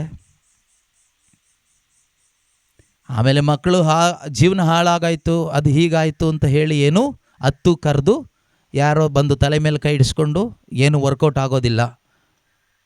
ದೇವರ ವಾಕ್ಯ ಹೇಳುತ್ತೆ, ದುರ್ಜನರ ಆಲೋಚನೆಯಂತೆ ನಡೆಯದೆ, ಪಾಪಾತ್ಮರ ಪಥದಲ್ಲಿ ಕಾಲೂರದೆ, ಧರ್ಮ ನಿಂದಕರ ಕೂಟದಲ್ಲಿ ಕೂರದೆ, ಪ್ರಭುವಿನ ಧರ್ಮಶಾಸ್ತ್ರದಲ್ಲಿ ಹರ್ಷಗೊಳ್ಳುವವನು ಯಾರೋ ಅವನೇ ಧನ್ಯನು, ಅವಳೇ ಧನ್ಯಳು, ಆ ಕುಟುಂಬವೇ ಧನ್ಯ ಕುಟುಂಬ. ಅದು ನಿನ್ನ ಕುಟುಂಬ ಆದರೆ ನೀನು ಭಾಗ್ಯವಂತನು, ಭಾಗ್ಯವಂತಳು. ಅದು ನಿನ್ನ ಕುಟುಂಬ ಅಲ್ಲದೆ ಇದ್ದರೆ ನಿರ್ಭಾಗ್ಯನು, ನಿರ್ಭಾಗ್ಯಳು. ಪ್ರಭುವಿನ ಧರ್ಮಶಾಸ್ತ್ರ, ದೇವರ ವಾಕ್ಯ, ಅದರಲ್ಲಿ ಹರ್ಷಗೊಳ್ಬೇಕು. ಮೊಬೈಲ್ ಫೋನ್ನಲ್ಲಿ ಅಲ್ಲ, ಅಡುಗೆ ಮಾಡಿ ಚೆನ್ನಾಗಿ ತಿಂದು ಕುಡಿದು ಮಜಾ ಮಾಡೋದ್ರಲ್ಲಿ ಅಲ್ಲ.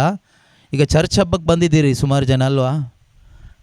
ಎಷ್ಟು ಜನ ದೇವರ ವಾಕ್ಯ ಕೇಳಿ ಸಂತೋಷ ಪಡ್ತೀರಿ? ಕುಟುಂಬದಲ್ಲಿ ಕೂತ್ಕೊಂಡು ದೇವರ ವಾಕ್ಯ ಧ್ಯಾನಿಸಿ, ದೇವರನ್ನ ಆರಾಧಿಸಿ, ದೇವರ ವಾಕ್ಯದಲ್ಲಿ ಸಂತೋಷಪಟ್ಟು ಹಬ್ಬ ಮಾಡಿ ಒಳ್ಳೆ ಊಟ ಮಾಡಿದವ್ರು ಎಷ್ಟು ಜನ ಇದ್ದೀರಿ? ಕೈ ಎತ್ತಬೇಡಿ. ಯಾರೂ ಇಲ್ಲ ಅಂತ ನನಗೆ ಚೆನ್ನಾಗಿ ಗೊತ್ತು.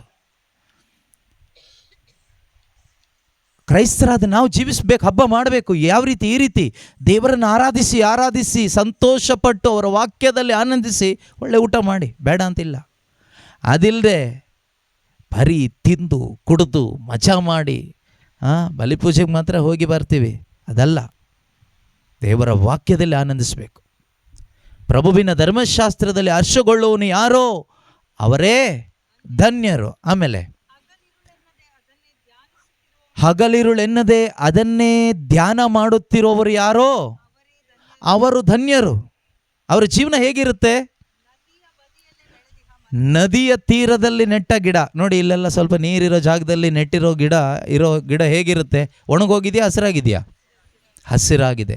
ನದಿಯ ತೀರದಲ್ಲಿ ನೆಟ್ಟ ಗಿಡ ಯಾವ ರೀತಿಯಲ್ಲಿ ಹಸಿರಾಗಿ ಎಲೆ ಬಾಡದೆ ತಕ್ಕ ಸಮಯಕ್ಕೆ ಫಲ ಕೊಡುತ್ತೋ, ಅದೇ ರೀತಿಯಲ್ಲಿ ನಿನ್ನ ಕೆಲಸ ಕಾರ್ಯಗಳಿಗೆ ತಕ್ಕ ಪ್ರತಿಫಲ ದೇವರು ಕೊಡ್ತಾರೆ. ನಿನ್ನ ಜೀವನಕ್ಕೆ ಬೇಕಾದಂಥ ಪ್ರತಿಫಲ, ಆಶೀರ್ವಾದ ದೇವರಿಂದ ನಿನಗೆ ಸಿಗುತ್ತೆ. ಯಾವಾಗ? ದಿನ ಪ್ರಾರ್ಥನೆ ಮಾಡಿದರೆ ಅಲ್ಲ, ಚರ್ಚಿಗೆ ಹೋದರೆ ಅಲ್ಲ, ಬೈಬಲ್ ಓದಿದ್ರೂ ಅಲ್ಲ. ದೇವರ ವಾಕ್ಯದಲ್ಲಿ ನೀನು ಸಂತೋಷ ಪಡಬೇಕು. ದೇವರ ವಾಕ್ಯ ಅನುಸರಿಸುವ ಮಗನಾಗಬೇಕು, ಅನುಸರಿಸುವ ಮಗಳಾಗಬೇಕು. ದೇವರ ವಾಕ್ಯ ಕಲಿಯೋನಾಗಬೇಕು, ಕಲಿಯೋಳಾಗಬೇಕು. ದೇವರ ವಾಕ್ಯ ಅಂತ ಹೇಳುವಾಗ ಯೇಸು. ನೋಡಿ, ಇನ್ನೊಂದು ಸಿಂಪಲಾಗಿ ಹೇಳ್ತೀನಿ. ನಿಜವಾಗ್ಲೂ ಸಂತೋಷವಾಗಿ ಬದುಕಬೇಕಂದ್ರೆ ಒಂದೇ ಕೆಲಸ ಮಾಡಿ ಸಾಕು. ಯೇಸುವನ್ನು ಅರಿತುಕೊಳ್ಳುವ ಜೀವನವನ್ನು ಜೀವಿಸಿ. Start knowing Jesus through his word. You will enjoy your life. ಜೀವನದಲ್ಲಿ ತುಂಬ ಆನಂದವಾಗಿ ಜಾಯ್ಫುಲ್ಲಾಗಿ ಬದುಕಲಿಕ್ಕಾಗುತ್ತೆ. ಏನು ಮಾಡಿದರೆ ಗೊತ್ತಾ? Start knowing Jesus. ಯೇಸುವನ್ನು ಅರಿತುಕೊಳ್ಳಲಿಕ್ಕೆ ಇವತ್ತಿಂದ ಪ್ರಯತ್ನ ಪಟ್ಟು ನೋಡಿ. ನಿಮ್ಮ ಲೈಫಲ್ಲಿ ಎಷ್ಟೊಂದು ಜಾಯ್ ಸಿಗುತ್ತೆ, ಎಷ್ಟೊಂದು ಆನಂದ ಸಿಗುತ್ತೆ. ಕೆಲವರು ಹೆಸರು ಜಾಯ್ ಅಂತ ಇಟ್ಕೊಂಡಿರ್ತೀರಿ, ಯಾವ ಜಾಯ್ನೂ ಇರೋದಿಲ್ಲ. ಹೆಸರು ಮಾತ್ರ ಜಾಯ್. ಶಾಂತಿ ಅಂತ ಹೆಸರು ಇಟ್ಕೊಂಡಿರ್ತೀರಿ, ನೆಮ್ಮದಿನೇ ಇರೋದಿಲ್ಲ. ಜ್ಯೋತಿ ಅಂತ ಹೆಸರು ಇಟ್ಕೊಂಡಿರ್ತೀರಿ, ಕರಾಳ ಕತ್ಲೆ ಇರುತ್ತೆ. ಅಂತೋಣಿ ಅಂತಲೂ ಹೆಸರಿಟ್ಕೊಂಡಿರ್ತೀರಿ, ಆ ಅಂತೋಣಿಗೂ ಈ ಅಂತೋಣಿಗೂ ವ್ಯತ್ಯಾಸನೇ, ಈ ಅಜಗಜಾಂತರ ವ್ಯತ್ಯಾಸ, ಉಲ್ಟಾ. ಸೊ ಹೆಸರು ಮಾತ್ರ ಅಂತೋನಿ. ಅಂತೋನಿ ಏನು ಮಾಡಿದರು? ಸಂತ ಅಂತೋನಿ ಅವ್ರು ಏನು ಮಾಡಿದರು? ಅವರು ದೇವರ ವಾಕ್ಯದಲ್ಲಿ ಆನಂದಿಸ್ತಾ ಇದ್ದರು. ಈ ಅಂತೋಣಿ ಎಣ್ಣೆ ಹೊಡೆಯೋದ್ರಲ್ಲಿ ಆನಂದಿಸ್ತಾ ಇದ್ದಾನೆ, ಮೊಬೈಲ್ ಫೋನಲ್ಲಿ ಆನಂದಿಸ್ತಾ ಇದ್ದಾನೆ. ಹೆಸರು ಅಂತೋನಿದು. ಈ ರೀತಿ ಅಂತೋನಿ ಹೆಸರಿಟ್ಕೊಂಡ್ರೆ ಸಂತ ಅಂತೋನಿಯವರಿಗೆ ಚಪ್ಪಲಿ ತಗೊಂಡು ಹೊಡೆದಂಗೆ ಆಗುತ್ತೆ. ಆ ರೀತಿ ಅಂತೋನಿಯವರಿಗೆ ಅವಮಾನ ಮಾಡುವ ಅಂತೋನಿಗಳು ಯಾರಾದರೂ ಇದ್ದರೆ ಇವತ್ತೇ ಮಾನಸಾಂತರ ಪಡಿ, ದೇವ್ರ ಹತ್ರ ಕ್ಷಮೆ ಕೇಳ್ಕೊಳ್ಳಿ. ಯಾಕಂದರೆ ಸಂತರ ಹೆಸರಿಗೆ ಅವಮಾನ ತರಬೇಡಿ. ಅದೇ ರೀತಿ ಮೇರಿ ಅಂತ ಹೆಸರಿಟ್ಕೊಂಡವ್ರು ಇದ್ದೀರಿ. ಮೇರಿ ಯಾವುದರಲ್ಲಿ ಆನಂದಿಸ್ತಾ ಇದ್ದರು? ಯೇಸುವಿನಲ್ಲಿ ಆನಂದಿಸ್ತಾ ಇದ್ದರು. ಯೇಸುವಿನಲ್ಲಿ ತೃಪ್ತರಾಗಿದ್ದರು ಅವರು. ಹೌದಾ? ಹಾಂ. ಜೋಸೆಫ್ ಯಾವುದರಲ್ಲಿ ಆನಂದಿಸ್ತಾ ಇದ್ದರು? ಯೇಸುವಿನಲ್ಲಿ ತೃಪ್ತರಾಗಿದ್ದರು ಅವರು. ಅದೇ ರೀತಿ ಮೇರಿ, ಜೋಸೆಫ್ ಅಂತ ಹೆಸರೆಲ್ಲ ಇಟ್ಕೊಂಡಿರೋರು, ನೀವು ಆ ಹೆಸರಿಗೆ ಯೋಗ್ಯರಾಗಿ ಬದುಕದೇ ಇದ್ದರೆ ಲಾಸ್ಟಿಗೆ ಪನಿಷ್ಮೆಂಟ್ ಸಿಗ್ತದೆ ದೇವರಿಂದ. ಯೇಸು ಸ್ವಾಮಿ ಕೇಳ್ತಾರೆ, ನನ್ನ ತಾಯಿ ಹೆಸರು ನೀನು ಇಟ್ಕೊಂಡು, ನನ್ನ ಸಾಕು ತಂದೆ ಹೆಸರು ಇಟ್ಕೊಂಡು ನೀನು ಮಾಡಿದ್ದೇನು? ವ್ಯಭಿಚಾರ ಮಾಡಿದ್ಯಾ? ಹೊಟ್ಟೆ ಕಿಚ್ಚು ಪಟ್ಕೊಂಡು ಬದುಕಿದೆಯಾ? ನನ್ನ ತಾಯಿ ಹೆಸರಿಗೆ ಅವಮಾನ ಮಾಡಿದ್ಯಾ? ಅದರಿಂದ ದೇವರ ನಾಮವನ್ನು ವ್ಯರ್ಥವಾಗಿ ಉಪಯೋಗಿಸಬಾರ್ದು ಅಂತ ಒಂದು ಆಜ್ಞೆ ಇದೆ. 10 ಆಜ್ಞೆಗಳಲ್ಲಿ ಒಂದು ಆಜ್ಞೆ ದೇವರ ನಾಮವನ್ನು, ಆ ದೇವರ ನಾಮ ಅಂತ ಹೇಳುವಾಗ ದೇವರಿಗೆ ಸಂಬಂಧಪಟ್ಟಿದ್ದೆಲ್ಲದೂ ಬಂತು. ಸಂತರ ಹೆಸರಿರ್ಬೋದು, ದೇವರ ತಾಯಿ ಮರಿಯಮ್ಮನವ್ರ ಹೆಸರಿರ್ಬೋದು, ಸಂತ ಜೋಸೆಫರ ಹೆಸರಿರ್ಬೋದು. ಹೆಸರೇನೋ ಇಟ್ಕೊಳ್ತೀರಾ, ಒಳ್ಳೆಯದೇ. ಆದರೆ ಆ ಹೆಸರಿಗೆ ಅವಮಾನ ತರುವ ಹಾಗೆ ಬದುಕಿದರೆ ಅದು ದೇವರಿಗೆ ಅವಮಾನ ತಂದ ಹಾಗೆ. ದೇವರಿಗೆ ಅವಮಾನ ತಂದು ನಿನ್ನ ಕುಟುಂಬದಲ್ಲಿ ಸಮಾಧಾನ ಸಿಗುತ್ತಾ? ಖಂಡಿತ ಸಿಗೋದಿಲ್ಲ. ಆಶೀರ್ವಾದ ಇರುತ್ತಾ? ಖಂಡಿತ ಇರೋದಿಲ್ಲ. ಅದರಿಂದ ಪ್ರೀತಿಯ ಸಹೋದರ ಸಹೋದರಿಯರೇ, ಹೆಸರಿಗೆ ಬೆಲೆ ಇದೆ, ಹೆಸರಿಗೆ ಬೆಲೆ ಇದೆ. ಆ ಹೆಸರಿಗೆ ತಕ್ಕ ಜೀವನ ನಾವು ಜೀವಿಸಬೇಕು. ಎಲ್ಲದಕ್ಕಿಂತ ಹೆಚ್ಚಾಗಿ ಕ್ರಿಶ್ಚಿಯನ್ ಅಂತ ನಾವು ಒಂದು ಹೆಸರಿದೆ ಎಲ್ಲರಿಗೂ. ಯಾವುದೇ ಒಂದು ಸಭೆಯವರಾಗಿರಿ, ಕ್ಯಾಥೋಲಿಕ್ ಇರ್ಬೋದು, ಪ್ರೊಟೆಸ್ಟೆಂಟ್ ಇರ್ಬೋದು, ಪೆಂಟೆಕೋಸ್ಟ್ ಇರ್ಬೋದು, ಯಾರೇ ಇರ್ಬೋದು, ಕ್ರಿಶ್ಚಿಯನ್ ಅಂತ ಜನರು ನಿಮ್ಮನ್ನು ಗುರುತಿಸ್ತಾರೆ. ಹಾಗಾದರೆ ಕ್ರಿಶ್ಚಿಯನ್ ಅಂತ ಗುರುತಿಸುವಾಗ ನಿಮ್ಮ ಜೊತೆಗೆ ಯಾರು ಸೇರ್ತಾರೆ? ಯೇಸು ಸೇರ್ತಾರೆ, ಜೀಸಸ್. ಯೇಸುವಿನೊಂದಿಗೆ ನಿಮ್ಮನ್ನು ಗುರುತಿಸ್ತಾರೆ. ನೀವು ಬಾರಿಗೆ ಹೋಗಿ ಕುಡಿಯುವಾಗ ಯೇಸುವಿನೊಂದಿಗೆ ನಿಮ್ಮನ್ನು ಗುರುತಿಸ್ತಾರೆ. ನೀವು ಕಳ್ತನ ಮಾಡುವಾಗ ಯೇಸುವಿನೊಂದಿಗೆ ನಿಮ್ಮನ್ನು ಗುರುತಿಸ್ತಾರೆ. ನೀವು ಹೊಡೆದಾಟ ಮಾಡುವಾಗ ಬೀದಿಲಿ ನಿಂತ್ಕೊಂಡು ಯೇಸುವಿನೊಂದಿಗೆ ನಿಮ್ಮನ್ನು ಗುರುತಿಸ್ತಾರೆ ಜನ. ಕ್ರಿಶ್ಚಿಯನ್ಸ್ ಈ ಥರನ? ಕ್ರಿಶ್ಚಿಯನ್ಸ್ ಈ ಥರನ? ಕ್ರಿಶ್ಚಿಯನ್ ಅಂದರೆ ಕ್ರಿಸ್ತ ಬರ್ತಾನೆ ಅಲ್ಲಿ ಜೊತೆಯಲ್ಲಿ. ಅಲ್ಲಿ ಕ್ಯಾಥಲಿಕ್ ಅಂತ ಯಾರು ಹೇಳೋದಿಲ್ಲ, ಪ್ರೊಟೆಸ್ಟೆಂಟ್ ಅಂತ ಯಾರು ಹೇಳೋದಿಲ್ಲ, ಪೆಂಟೆಕೋಸ್ಟ್ ಈ ಥರನ, ಕ್ಯಾಥಲಿಕ್ ಈ ಥರನ ಅಂತ ಕೇಳೋದಿಲ್ಲ. ಕ್ರಿಶ್ಚಿಯನ್ಸ್ ಈ ಥರನ? ಕ್ರಿಶ್ಚಿಯನ್ಸ್ ಈ ಥರನ? ಕ್ರಿಶ್ಚಿಯನ್ಸ್ ಇಷ್ಟೊಂದು ಕುಡಿತಾರ? ಕ್ರಿಶ್ಚಿಯನ್ಸ್ ಇಷ್ಟೊಂದು ಕುಡಿದು ಚರಂಡಿಲಿ ಬೀಳ್ತಾರ? ಯೇಸು ಚರಂಡಿಲಿ ಬೀಳ್ತಾರ? ಕುಡಿದು ಹೆಂಡ್ತಿಗೆ ಕ್ರಿಶ್ಚಿಯನ್ ಇವ್ರು ಹೊಡಿತಾರೆ, ಹೆಂಡ್ತಿಗೆ ಹೊಡಿತಾರ? ಕ್ರಿಶ್ಚಿಯನ್ ಮಕ್ಕಳು ಈ ರೀತಿ ಇಷ್ಟೊಂದು ಅಶುದ್ಧವಾಗಿ ಬದುಕ್ತಾರ? ಕ್ರಿಶ್ಚಿಯನ್ ಅಂತ ಬಂದಾಗ ನಿನ್ನ ಜೊತೆ ಯೇಸು ಸೇರ್ತಾರೆ. ಆ ಯೇಸು ಸ್ವಾಮಿಗೆ ಶಿಲುಬೆಗೆ ಏರಿಸಬಾರದು. ಯೇಸು ಸ್ವಾಮಿ ನಮಗೋಸ್ಕರ ಶಿಲುಬೆ ಮೇಲೆ ಏರಿದರು. ಯಾಕೆ ಶಿಲುಬೆ ಮೇಲೆ ಯೇಸು ಸ್ವಾಮಿ ತಮ್ಮ ಪ್ರಾಣ ಕೊಟ್ಟಿದ್ದು? ಒಂದೇ ಒಂದು ವಾಕ್ಯ ಓದಿ ನಿಲ್ಲಿಸೋಣ. ಸಂತ ಪೇತ್ರನು ಬರೆದ ಮೊದಲನೇ ಪತ್ರಿಕೆ, 1 Peter chapter 2 verse 24. 1 ಪೇತ್ರ 2ನೇ ಅಧ್ಯಾಯ 24ನೇ ವಾಕ್ಯ. ಯೇಸು ಯಾಕೆ ಶಿಲುಬೆ ಮೇಲೆ ಸತ್ತಿದ್ದು ಅಂದರೆ, ನಮ್ಮಿಂದ ಅವ್ರಿಗೇನು ಬಯಸ್ತಾ ಇದ್ದಾರೆ? What Jesus is expecting from you ನಾವು. ಯೇಸು ಮೇಲೆ ಪ್ರೀತಿ ಇದ್ದರೆ ಇದನ್ನು ನಾವು ಮಾಡಬೇಕು. ಪ್ರೀತಿ ಇಲ್ಲದೆ ಇದ್ದರೆ ನಾವು ಹೇಗೆ ಬದುಕ್ತೀವೋ ಹಾಗೆ ಬದುಕೊಂಡು ಹೋಗ್ತೀವಿ ಅಷ್ಟೇ. ಪ್ರೀತಿ ಇದೆಯಾ ನಿಮಗೆ ಯೇಸು ಮೇಲೆ? ಓಕೆ, ನೋಡೋಣ. ಪ್ರೀತಿ ಇದ್ದರೆ ಇದನ್ನು ನಾವು ಮಾಡ್ತೀವಿ. ಏನು? ನಾವು ಪಾಪದ ಪಾಲಿಗೆ ಸತ್ತು. ಪಾಪ ಅಂತ ಹೇಳುವಾಗ ಲೋಕ, ಸುಳ್ಳು, ಮೋಸ, ಕುಡುಕುತನ, ವ್ಯಭಿಚಾರ, ವಿಗ್ರಹಾರಾಧನೆ, ಮಾಟ, ಮಂತ್ರ ಎಲ್ಲ ಬಂತು. ನಾವು ಪಾಪದ ಪಾಲಿಗೆ ಸತ್ತು. ಸತ್ಯ ಅಂದರೆ ಯೇಸು, ಸತ್ಯ ಅಂದರೆ ದೇವರು, ಸತ್ಯ ಅಂದರೆ ದೇವರ ವಾಕ್ಯ, ಸತ್ಯ ಅಂದರೆ ಪರಿಶುದ್ಧಾತ್ಮರು. ಸತ್ಯಕ್ಕೋಸ್ಕರ ಜೀವಿಸುವಂತೆ ಕ್ರಿಸ್ತ ಯೇಸು ತಮ್ಮ ದೇಹದಲ್ಲಿ ನಮ್ಮೆಲ್ಲರ ಪಾಪಗಳನ್ನು, ಸಕಲ ಮನುಷ್ಯರ ಪಾಪದ ಹೊಲಸನ್ನು ತಮ್ಮ ದೇಹದಲ್ಲಿ ಹೊತ್ತು ಶಿಲುಬೆಯ ಮರವನ್ನು ಏರಿದರು. ಅವರ ಆ ಒಂದು ದೇಹದಲ್ಲಿ ಗಾಯಗಳಾಯ್ತಲ್ವಾ, ನಮ್ಮ ಪಾಪಗಳನ್ನು ಹೊತ್ಕೊಂಡಿದ್ದಕ್ಕೆ. ಪಾಪ ಎಷ್ಟು ಘೋರವಾದದ್ದು ಅಂದರೆ, ಯೇಸುವಿನ ದೇಹದಲ್ಲಾದ ಗಾಯಗಳು ನೋಡಿದರೆ ಗೊತ್ತಾಗುತ್ತೆ ಅಷ್ಟು ಘೋರವಾದದ್ದು ನನ್ನ ಪಾಪಗಳು. ನಮ್ಮೊಬ್ಬೊಬ್ಬರ ಪಾಪಗಳು ಎಷ್ಟು ಕೆಟ್ಟದ್ದು ಅಂದರೆ, ಯೇಸುವಿನ ಆ ಗಾಯಗೊಂಡ ದೇಹ ನೋಡಿದರೆ ನಮಗೆ ಗೊತ್ತಾಗುತ್ತೆ. ಅವರ ಗಾಯಗಳಿಂದ ನಿಮಗೆ ಸೌಖ್ಯ ಸಿಕ್ಕಿದೆ. ಯಾವ ಸೌಖ್ಯ? ನಮ್ಮ ಪಾಪ ಎಂಬ ಆ ರೋಗದಿಂದ ನಮಗೆ ಸೌಖ್ಯ ಸಿಕ್ಕಿದೆ. ಆದರೆ ಈ ವಾಕ್ಯ ಇವತ್ತು ತುಂಬ ದುರುಪಯೋಗ ಆಗ್ತಾ ಇದೆ.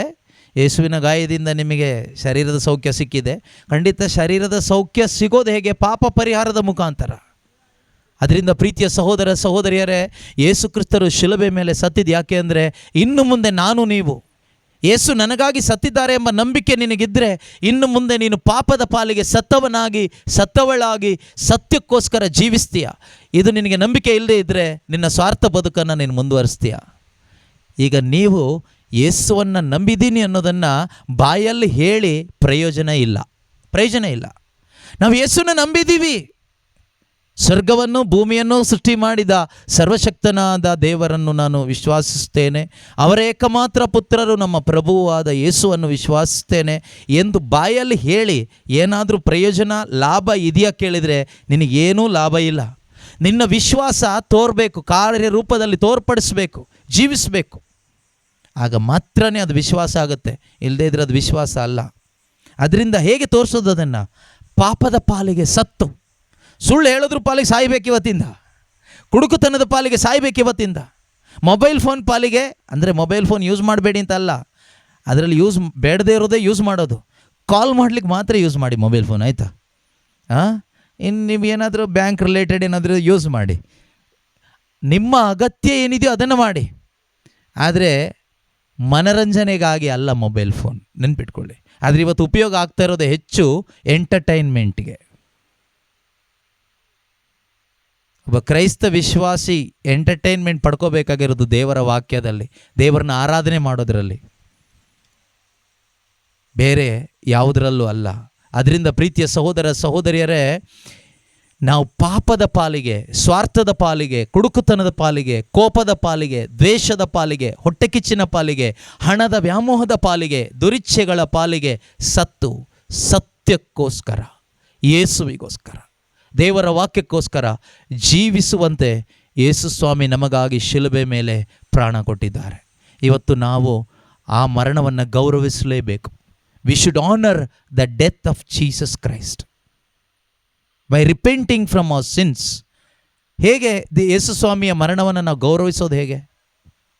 ಶಿಲುಬೆ ಹಾದಿ ಮಾಡಬೇಕಾದ್ರೆ ಹೇಳ್ತೀವಲ್ವಾ, ಹಾಗೇನಾ? ಶಿಲುಬೆ ಹಾದಿ ಮಾಡಿನಾ? ಅಲ್ಲ, ಶಿಲುಬೆ ಹಾದಿ ಮಾಡಿ ನಿಮ್ಮಿಷ್ಟ. ಆದರೆ ನಾವು ಯೇಸುವಿನ ಮರಣವನ್ನು ಗೌರವಿಸೋದು ಹೇಗೆ ಗೊತ್ತಾ? ಪಾಪಕ್ಕೆ ವಿಮುಖರಾಗಿ ದೇವರ ಕಡೆಗೆ ತಿರುಗಿ ನಮ್ಮ ಹೃದಯವನ್ನು ದೇವರಿಗೆ ಸರೆಂಡರ್ ಮಾಡಿಕೊಟ್ಟು ನಾವು ಯೇಸು ಸ್ವಾಮಿಯ ಆ ಮರಣವನ್ನು ನಾವೇನು ಮಾಡ್ತೀವಿ? ಗೌರವಿಸುತ್ತೇವೆ. We honour the death of Jesus Christ by turning away from sin and turning towards God, giving our heart to Jesus. ನಿಮ್ಮ ಹೃದಯದಲ್ಲಿ ಸಮಾಧಾನ ಬೇಕಾ? ನೆಮ್ಮದಿ ಬೇಕಾ? ನಿಮ್ಮ ಹೃದಯನ ಯೇಸುಗೆ ಕೊಡಿ. ನಿಮ್ಮ ಹೃದಯನ ಯೇಸುಗೆ ಕೊಡಿ. ಯೇಸು ನಿಮ್ಮ ಹೃದಯದಲ್ಲಿದ್ದರೆ ಯೇಸುವಿನಲ್ಲಿರುವ ಸಮಾಧಾನ ನಿಮ್ಮ ಒಳಗಡೆ ಇರುತ್ತೆ, ಯೇಸುವಿನಲ್ಲಿರುವ ಆನಂದ ನಿಮ್ಮ ಒಳಗಡೆ ಇರುತ್ತೆ. ಇವತ್ತಿನ ಶುಭ ಸಂದೇಶ reading, today's gospel reading John 15:11 ಅದೇ ಅಲ್ವಾ? ಚರ್ಚಿಗೆ ಹೋಗಿದ್ರೆ ಇವತ್ತು? ಏನೋ ಗೊತ್ತಿಲ್ಲ, ಹೋಗಿರ್ತೀರ ಬಿಡಿ. ನೀವು ಹೋದರೂ ಪ್ರಯೋಜನ ಇಲ್ಲ, ಹೋಗದೇ ಇದ್ರೂ ಪ್ರಯೋಜನ ಇಲ್ಲ. ಸೊ ಹೋಗಿ ಹಾಗಲಕಾಯಿನ ತಗೊಂಡೋಗಿ ಎಲ್ಲಿಟ್ಟಿರೋದು ಹಾಗಲಕಾಯಿನೇ ಕಹಿಯಾಗೇ ಇರುತ್ತೆ, ಆಯಿತಾ? ಹಾಗಲಕಾಯಿನ ಚೇಂಜ್ ಮಾಡೋಕ್ಕಾಗಲ್ಲ. ಏನಿವೆ, ಹೃದಯ ಚೇಂಜ್ ಆಗಬೇಕು, ಸ್ವಭಾವ ಚೇಂಜ್ ಆದರೆ ಸರಿ ಆಗುತ್ತೆ. ಸೊ ನಿಮ್ಮ ಒಳಗಡೆ ಈ ವಾಕ್ಯ ಬರಲಿ. ಯೇಸು ಏನು ಹೇಳ್ತಾರೆ? ನನ್ನಲ್ಲಿರುವ ಆನಂದ ನಿಮ್ಮಲ್ಲಿ ಇರಬೇಕೆಂದು ಇದನ್ನೆಲ್ಲ ನಾನು ನಿಮಗೆ ಓದಿ ವಾಕ್ಯ. ನನ್ನಲ್ಲಿರುವ ಆನಂದ ಯೇಸು ಬಯಸ್ತಾ ಇರೋದು ನೋಡಿ. ಯೇಸುವಿನಲ್ಲಿರುವ ಆನಂದ ನಿಮ್ಮಲ್ಲಿರಬೇಕೆಂದು, ನಿಮ್ಮ ಆನಂದವು ತುಂಬಿ ತುಳುಕಬೇಕೆಂದು ಇದನ್ನೆಲ್ಲ ನಿಮಗೆ ಹೇಳುತ್ತಿದ್ದೇನೆ. ಎಷ್ಟು ಒಳ್ಳೆ ದೇವರಲ್ವಾ? ಇಷ್ಟು ಒಳ್ಳೆ ದೇವರು ಎಲ್ಲೂ ಸಿಗೋದಿಲ್ಲ. ಇರೋದೇ ಒಬ್ಬರು ದೇವರು, ಅಷ್ಟು ಒಳ್ಳೆ ದೇವರು ಎಲ್ಲೂ ಸಿಗೋದಿಲ್ಲ. ಆ ಒಳ್ಳೆ ದೇವರು ಮನುಷ್ಯನಾಗಿ ಬಂದು ಮನುಷ್ಯನಿಗೆ ಹೇಳ್ತಾ ಇದ್ದಾರೆ, ಅಂದರೆ ನನಗೂ ನಿಮಗೂ ಹೇಳ್ತಾ ಇದ್ದಾರೆ. ಆನಂದ ಇಲ್ಲದೆ ಆನಂದಕ್ಕಾಗಿ ಅಲೆಮಾರಿಗಳ ಥರ ಅಲೆಯುತ್ತಿರುವ ನನಗೂ ನಿಮಗೂ ಹೇಳ್ತಾ ಇದ್ದಾರೆ, ನಾನು ಬಂದಿರೋದೇ ನನ್ನಲ್ಲಿರುವ ಆನಂದ ನಿನ್ನಲ್ಲಿ ತುಂಬಿಸಲಿಕ್ಕೆ. ಯೇಸುವಿನಲ್ಲಿರುವ ಆನಂದ ನಿಮ್ಮೊಳಗಡೆ ತುಂಬಲ್ಪಟ್ಟಾಗ ನಿಮ್ಮ ಕುಟುಂಬದಲ್ಲಿ ಆನಂದ ಇರುತ್ತೆ. ಯೇಸುವಿನಲ್ಲಿರುವ ಶಾಂತಿ ಸಮಾಧಾನ ನಿಮ್ಮಲ್ಲಿ ಬಂದರೆ ನಿಮ್ಮ ಕುಟುಂಬದಲ್ಲಿ ಶಾಂತಿ ಇರುತ್ತೆ. ಇವತ್ತು ಕುಟುಂಬದಲ್ಲಿ ಯಾಕೆ ಶಾಂತಿ ಇಲ್ಲ ಗೊತ್ತಾ? ಗಂಡನಲ್ಲೂ ಯೇಸು ಇಲ್ಲ, ಹೆಂಡತಿಯಲ್ಲೂ ಯೇಸು ಇಲ್ಲ, ಮಕ್ಕಳಲ್ಲಿ ಎಲ್ಲಿಂದ ಬರ್ತಾರೆ ಯೇಸು? ಕ್ರಿಶ್ಚಿಯನ್ ಕುಟುಂಬ. ಅದರಿಂದ ಪ್ರೀತಿಯ ಸಹೋದರ ಸಹೋದರಿಯರೇ, ಯೇಸು ನನಗಾಗಿ ಪ್ರಾಣ ಕೊಟ್ಟಿದ್ದಾರೆ, ಆದುದರಿಂದ ನಾನು ಯೇಸುವಿಗಾಗಿ ಜೀವಿಸಬೇಕಷ್ಟೆ. ಪ್ರಾಣ ಏನು ಕೊಡೋ ಅವಶ್ಯಕತೆ ಇಲ್ಲ.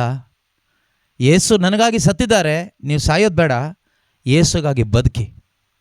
ಯೇಸುನ ಪ್ರೀತಿಸ್ತಾ ಬದುಕಿ, ಅವರು ಕೊಟ್ಟಂತಹ ಸಮಾಧಾನ ತಗೊಂಡು ಬದುಕಿ, ಅವರು ಕೊಟ್ಟಂತಹ ಆನಂದ ತೆಗೆದುಕೊಂಡು ಬದುಕಿ. ಹೀಗೆ ಬದುಕುವಾಗ ಏನಾಗುತ್ತೆ? ಅವರಿಗೆ ಮಹಿಮೆ ಆಗುತ್ತೆ. ಆ ದೇವರನ್ನ ಮಹಿಮೆ ಪಡಿಸ್ತಾ ಬದುಕಲಿಕ್ಕೆ ದೇವರು ನಮ್ಮೊಬ್ಬೊಬ್ಬರನ್ನು ಕರೆದಿದ್ದಾರೆ. ಆ ಜೀವನವನ್ನು ನಾವು ಜೀವಿಸೋಣ. ಎದ್ದು ನಿಂತ್ಕೊಳ್ಳೋಣ. ಒಂದು ನಿಮಿಷ ನಾವು ಪ್ರಾರ್ಥಿಸೋಣ. ಎದ್ದು ನಿಂತು ಕಣ್ಣುಗಳನ್ನು ಮುಚ್ಚಿ ಈ ಸಮಯದಲ್ಲಿ ನಾವು ಪ್ರಾರ್ಥನೆ ಮಾಡೋಣ. ದೇವರ ವಾಕ್ಯವನ್ನು ನಾವು ಆಲಿಸಿದ್ದೇವೆ.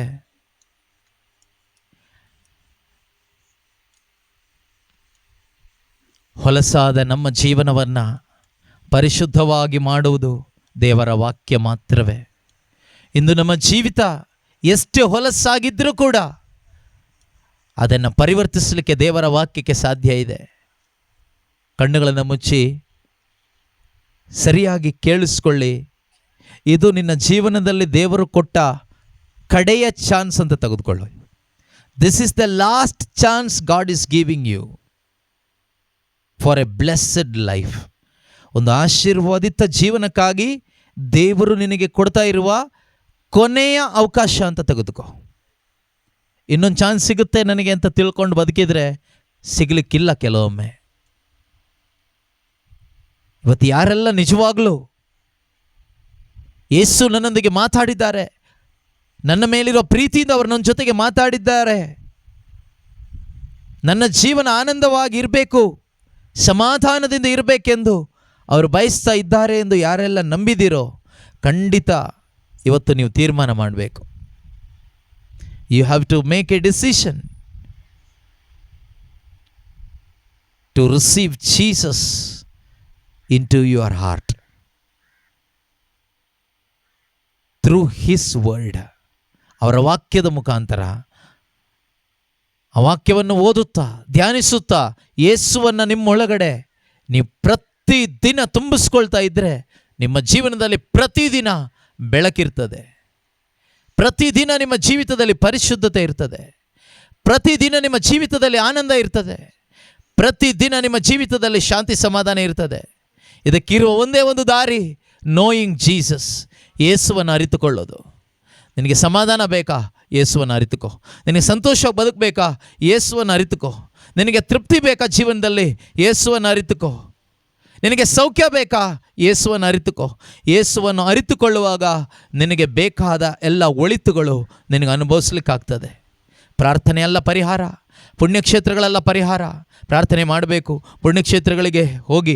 ಆದರೆ ಪ್ರೀತಿಯ ಸಹೋದರ ಸಹೋದರಿಯರೇ, ಯೇಸುವನ್ನು ನೀನು ಅರಿತುಕೊಳ್ಳದೆ ಹೋದರೆ ನಿನ್ನ ಜೀವಿತದಲ್ಲಿ ನಿನಗೆ ಸಿಗಬೇಕಾದ ಆನಂದ, ಶಾಂತಿ, ಸಮಾಧಾನ, ಸಂತೃಪ್ತಿ ಅನುಭವಿಸ್ಲಿಕ್ಕಾಗೋದಿಲ್ಲ. ಯೇಸು ಸ್ವಾಮಿ ಹೇಳ್ತಾರೆ, ನಿಜ ದೇವರಾದ ಆ ಸೃಷ್ಟಿಕರ್ತನನ್ನು ಮತ್ತು ಅವರು ಕಳಿಸಿಕೊಟ್ಟ ತಂದೆ ದೇವರು ಕಳಿಸಿಕೊಟ್ಟವರ ಏಕೈಕ ಪುತ್ರನಾದ ಯೇಸು ಕ್ರಿಸ್ತನನ್ನು ಅರಿತುಕೊಳ್ಳುವುದೇ ಆಗಿದೆ ನಿತ್ಯ ಜೀವ. ಇಂದು ನಮಗೆ ಬೇಕಾಗಿರೋದು ನಿತ್ಯ ಜೀವ. ನಿತ್ಯ ಜೀವಕ್ಕಾಗಿ ಬದುಕೋಣ. ನಿತ್ಯ ಜೀವಕ್ಕಾಗಿ ದೇವರು ನಿಮ್ಮನ್ನು ಕರೆದಿದ್ದಾರೆ. God has called you for eternal life, not for this worldly life. ಈ ಲೋಕದ ಜೀವನಕ್ಕಾಗಿ ಅಲ್ಲ ದೇವರು ನಿಮ್ಮನ್ನು ಕರೆದಿರೋದು. ದೀಕ್ಷಾ ಸ್ನಾನ, ದೃಢೀಕರಣ, ಸಂಸ್ಕಾರ ಕೊಟ್ಟು, ಪರಮ ಪ್ರಸಾದವನ್ನು ಕೊಟ್ಟು ದೇವರು ನಿನ್ನನ್ನು ಪ್ರತಿದಿನ ಕರೀತಾ ಇದ್ದಾರೆ. ಅದಕ್ಕಾಗಿ ಯೇಸುವಿನ ಜೊತೆಯಲ್ಲಿ ಬದುಕಲಿಕ್ಕೆ, ನಿತ್ಯ ಜೀವಕ್ಕಾಗಿ. ಲೋಕದ ಹೊಲಸು ತಿಂದು ಬದುಕಲಿಕ್ಕಲ್ಲ, ಅಶುದ್ಧತೆಯಲ್ಲಿ ಬದುಕಲಿಕ್ಕಲ್ಲ, ಪಾಪದಲ್ಲಿ ಬದುಕಲಿಕ್ಕಲ್ಲ, ಲೋಕದ ವಸ್ತುಗಳಲ್ಲಿ, ಹಣದಲ್ಲಿ, ಮೊಬೈಲ್ ಫೋನ್ನಲ್ಲಿ, ಮನುಷ್ಯರಲ್ಲಿ, ಲೌಕಿಕವಾದವುಗಳಲ್ಲಿ ಆನಂದಿಸಲಿಕ್ಕಲ್ಲ, ಯೇಸುವಿನಲ್ಲಿ ಆನಂದಿಸಲಿಕ್ಕೆ. You have to take your delight in the Lord, in Jesus Christ, in his word. ಅವರ ವಾಕ್ಯದಲ್ಲಿ ಆನಂದಿಸು, ಸಂತೋಷಿಸು. ಆ ಒಂದು ತೀರ್ಮಾನ ಇವತ್ತು ಮಾಡು. ನಿನ್ನ ಹೃದಯವನ್ನು ಯೇಸುವಿಗೆ ಸಮರ್ಪಣೆ ಮಾಡಿಕೊಡು. ನಿನಗೆ ಜೀವ ಸಿಗ್ತದೆ, ನಿನಗೆ ಬೆಳಕು ಸಿಗ್ತದೆ. ನೀನು ಬೆಳಕಿನ ಮಗನಾಗ್ತೀಯ, ಜೀವಂತ ದೇವರ ಮಗನು ಮಗಳು ನೀನಾಗ್ತೀಯ. ನಿನ್ನ ಜೀವನ ಇದ್ದಾಗೆ ಇರೋದಿಲ್ಲ, ನಿನ್ನ ಜೀವನ ಹೊಸದಾಗ್ತದೆ. You need Jesus, you need Jesus. The whole world need Jesus today. ಈ ಲೋಕಕ್ಕೆ ಅಗತ್ಯ ಇರೋದು ಒಂದೇ, ಯೇಸುವಿನ ಅಗತ್ಯ. ಹಣ ಅಲ್ಲ ಬೇಕಾಗಿರೋದು, ಬೇರೆ ಯಾವುದೂ ಅಲ್ಲ ಬೇಕಾಗಿರೋದು. ಇವತ್ತು ಬೇಕಾಗಿರೋದು ಯೇಸು. ನಾವು ಹೇಳ್ತೀವಿ, ಈ ಗೌರ್ಮೆಂಟ್ ಸರಿ ಇಲ್ಲ, ನಮಗೆ ಇನ್ನೊಂದು ಗೌರ್ಮೆಂಟ್ ಬೇಕು. ಈ ವ್ಯಕ್ತಿ ಸರಿ ಇಲ್ಲ, ನಮಗೆ ಈ ವ್ಯಕ್ತಿ ಇನ್ನೊಬ್ಬ ವ್ಯಕ್ತಿ ಬೇಕು. ಈ ಊರು ಸರಿ ಇಲ್ಲ, ಬೇರೆ ಊರು ಬೇಕು. ಈ ಮನೆ ಸರಿ ಇಲ್ಲ, ಇನ್ನೊಂದು ಮನೆ ಬೇಕು. ಪ್ರೀತಿಯ ಸಹೋದರ ಸಹೋದರಿಯರೇ, ಸೈತಾನ ಹೇಳುವ ಸುಳ್ಳಾಗಿದೆ ಅದು. ನಿನಗೆ ಬೇಕಾಗಿರೋದು ಒಂದೇ ಒಂದು, ಯೇಸು. All that you need is Jesus. Jesus is the only need of this world today. The whole world is in the need of one thing, that is Jesus Christ and His salvation. ಇಂದು ಲೋಕಕ್ಕೆ ಬೇಕಾಗಿರೋದು ಒಂದೇ ಒಂದು, ಯಾವ ಬದಲಾವಣೆ ಅಲ್ಲ, ಯೇಸು ನಿನ್ನ ಹೃದಯದಲ್ಲಿ ಬರಬೇಕು. ಯೇಸು ಪ್ರತಿಯೊಬ್ಬರ ಹೃದಯದಲ್ಲಿ ಬರಬೇಕು. ಯೇಸು ಕೊಟ್ಟ ರಕ್ಷಣೆ ಒಬ್ಬೊಬ್ಬರಿಗೂ ಸಿಗಬೇಕು. ಅದೇ ಇಂದು ನಮಗೆ ಬೇಕಾಗಿರೋದು. ಅದು ಸಿಗದೆ ಈ ಪ್ರಪಂಚದಲ್ಲಿ ಬದಲಾವಣೆ ಮಾಡಿ ಮಾಡಿ ಮಾಡಿ ಏನು ಪ್ರಯೋಜನ ಇಲ್ಲ. ಪ್ರೀತಿಯ ಸಹೋದರ ಸಹೋದರಿ, ಮನೆ ಚೇಂಜ್ ಮಾಡಿ ನಿನ್ನ ಸಮಸ್ಯೆ ಬಗೆಹರಿಯೋದಿಲ್ಲ. ಮನುಷ್ಯರನ್ನ ಚೇಂಜ್ ಮಾಡಿ ನಿನ್ನ ಸಮಸ್ಯೆ ಬಗೆಹರಿಯೋದಿಲ್ಲ. ಆದರೆ ಇವತ್ತು ಚೇಂಜ್ ಆಗಬೇಕಾಗಿರೋದು ನೀನು. You have to change. Your heart has to change. ನೀನು ಚೇಂಜ್ ಆಗಬೇಕು. ನಿನ್ನ ಹೃದಯ ಚೇಂಜ್ ಆಗಬೇಕು. ಅಂದರೆ ನಿನ್ನ ಹೃದಯದಲ್ಲಿ ಯೇಸು ಬರಬೇಕು. Receive Jesus into your heart, into your life, into your family. Jesus will change everything. ನೀನು ಯೇಸುವನ್ನು ನಿನ್ನ ಹೃದಯಕ್ಕೆ ಬರಮಾಡಿಕೊಳ್ಳೋದಾದರೆ ಯೇಸು ನಿನ್ನ ಜೀವನವನ್ನು ಬದಲಾಯಿಸ್ತಾರೆ. ನಿನ್ನ ನಡೆಯನ್ನು ಬದಲಾಯಿಸ್ತಾರೆ. ನಿನ್ನ ನಡತೆಯನ್ನು ಬದಲಾಯಿಸ್ತಾರೆ. ನಿನ್ನ ನಡವಳಿಕೆ, ನಿನ್ನ ಆಲೋಚನೆ, ನಿನ್ನ ಜೀವಿತದಲ್ಲಿ ಎಲ್ಲ ಕ್ಷೇತ್ರಗಳಲ್ಲೂ ಒಂದು ಸ್ವರ್ಗೀಯವಾದ ಬದಲಾವಣೆಯನ್ನು ಯೇಸು ತರ್ತಾರೆ. ಇವತ್ತು ನಿನ್ನ ಕುಟುಂಬ ಸ್ವರ್ಗವಾಗಬೇಕಾ? ನಿನ್ನ ಕುಟುಂಬದಲ್ಲಿ ಸ್ವರ್ಗದ ಅನುಭವ ನೋಡಬೇಕಾ? ಯೇಸುವನ್ನು ಕರ್ಕೋ. ಯೇಸು ಇಲ್ಲದ ಮನೆ ನರಕ ಅನುಭವಿಸುತ್ತೆ. ಯೇಸು ಇರುವ ಮನೆ ಸ್ವರ್ಗ ಅನುಭವಿಸುತ್ತೆ. ಇಂದು ನಿನ್ನ ಮನೆಯಲ್ಲಿ ಸ್ವರ್ಗದ ಅನುಭವ ಸಿಗಬೇಕಾದ್ರೆ ಅಲ್ಲಿ ಯೇಸು ಸ್ವಾಮಿಯನ್ನು ಸೂಚಿಸುವ ಫೋಟೋಸ್ಗಳು, ಶಿಲುಬೆಗಳು, ಸ್ಟ್ಯಾಚ್ಯೂಗಳು, ಬೈಬಲ್ ಇಟ್ಕೊಳ್ಳೋದ್ರಿಂದ ಆಗೋದಿಲ್ಲ. ನಿನ್ನ ಹೃದಯದಲ್ಲಿ ಯೇಸು ಜೀವಿಸಬೇಕು. Jesus must live in your heart. ಯೇಸು ಜೀವಂತ ದೇವರಾಗಿದ್ದಾರೆ. Is a living God. He is alive today. ಅವರು ಜೀವಿಸ್ತಾ ಇದ್ದಾರೆ. ಪಶ್ಚಾತ್ತಾಪ ಪಡುವ, ಪಾಪಕ್ಕೆ ವಿಮುಖಳಾಗುವ ಪ್ರತಿಯೊಬ್ಬರ ಹೃದಯದಲ್ಲೂ ಯೇಸು ಬರ್ತಾರೆ. ಯೇಸುವನ್ನು ಕರೆಯಿರಿ. ಯೇಸುವನ್ನು ಸ್ವಾಗತಿಸಿರಿ. ಯೇಸುವೆ, ನನಗೆ ನೀನು ಬೇಕು. ಯೇಸುವೆ, ನನಗೆ ನೀನು ಬೇಕು. ಯೇಸುವೆ, ಲಾರ್ಡ್, ಐ ನೀಡ್ ಯು. ನಾನು ಈ ಪಾಪದ ಕೆಸರಿನಲ್ಲಿ ಬಿದ್ದುಬಿಟ್ಟಿದ್ದೀನಿ. ಯೇಸುವೆ, ನನ್ನ ಮೇಲೆ ಬರಬೇಕು. ನನಗೆ ನೀನು ಬೇಕು. ನಾನು ಮತ್ತೆ ಬೀಳದೆ ಬದುಕಲಿಕ್ಕೆ ನನಗೆ ನೀನು ಬೇಕು. ಪ್ರೀತಿಯಲ್ಲಿ ನಾನು ಬದುಕಬೇಕು. ನನಗೆ ನೀನು ಬೇಕು. ಪರಿಶುದ್ಧವಾಗಿ ಬದುಕಬೇಕು. ನನ್ನಿಂದ ಆಗೋದಿಲ್ಲ. ನನಗೆ ನೀನು ಬೇಕು. ಯೇಸುವೆ, ಥರ್ಸ್ಟ್ ಫಾರ್ ಜೀಸಸ್. ಯೇಸುವಿಗಾಗಿ ದಾಹಗೊಳ್ಳಿ. ಯೇಸುವಿಗಾಗಿ ಆಸೆ ಪಡಿ. ಯೇಸು ಮಾತ್ರವೇ ನಮ್ಮ ಜೀವ. ಯೇಸು ಮಾತ್ರವೇ ನಮ್ಮ ಸಂತೃಪ್ತಿ, ಸಮಾಧಾನ, ಆನಂದ. ಯೇಸು ಮಾತ್ರವೇ ನಮ್ಮ ಸರ್ವಸ್ವ. ಯೇಸು ಇಲ್ಲದ ಜೀವನ ಮರಣವಾಗಿದೆ. ಯೇಸು ಇಲ್ಲದ ಜೀವನ ಕತ್ತಲುಮಯವಾಗಿದೆ. ಯೇಸು ಇಲ್ಲದ ಜೀವನ ಅದು ಜೀವನವಲ್ಲ ಪ್ರಿಯರೇ. ಯೇಸು ಇರುವ ಜೀವನವೇ ನಿಜವಾದ ಜೀವನ. ಆ ಯೇಸು ಇಲ್ಲಿದ್ದಾರೆ. ಇಲ್ಲಿರುವ ಯೇಸುವನ್ನು ನಿನ್ನ ಹೃದಯದಲ್ಲಿ ನೀನು ತುಂಬಿಕೊಂಡು ಹೋಗೋದಾದರೆ ನಿನ್ನಷ್ಟು ಭಾಗ್ಯವಂತಳು ಯಾರೂ ಇಲ್ಲ. ಯಾರಾದರೂ ಕೇಳ್ಬೋದು ನಿಮಗೆ, ಪ್ರೇಯರ್ಗೆ ಹೋಗಿ ನಿನಗೇನು ಸಿಕ್ತು ಅಂತ ಹೇಳಬೇಕು. ನನಗೆ ಯೇಸು ಸಿಕ್ಕಿದ್ರು. ಯೇಸು ಸಿಕ್ಕಿದ್ರು. ನನಗೆ ಜೀವ ಸಿಕ್ತು. ನನಗೆ ಬೆಳಕು ಸಿಕ್ತು. ನನಗೆ ನಾನು ಕತ್ತಲೆ ತುಂಬಿಕೊಂಡಿದ್ದೆ, ಕೆಸರಲ್ಲಿದ್ದೆ. ಆದರೆ ಈ ಪ್ರಾರ್ಥನೆಯಲ್ಲಿ ನನಗೆ ಬೆಳಕು ಸಿಕ್ತು. ನನಗೆ ಜೀವ ಸಿಕ್ತು.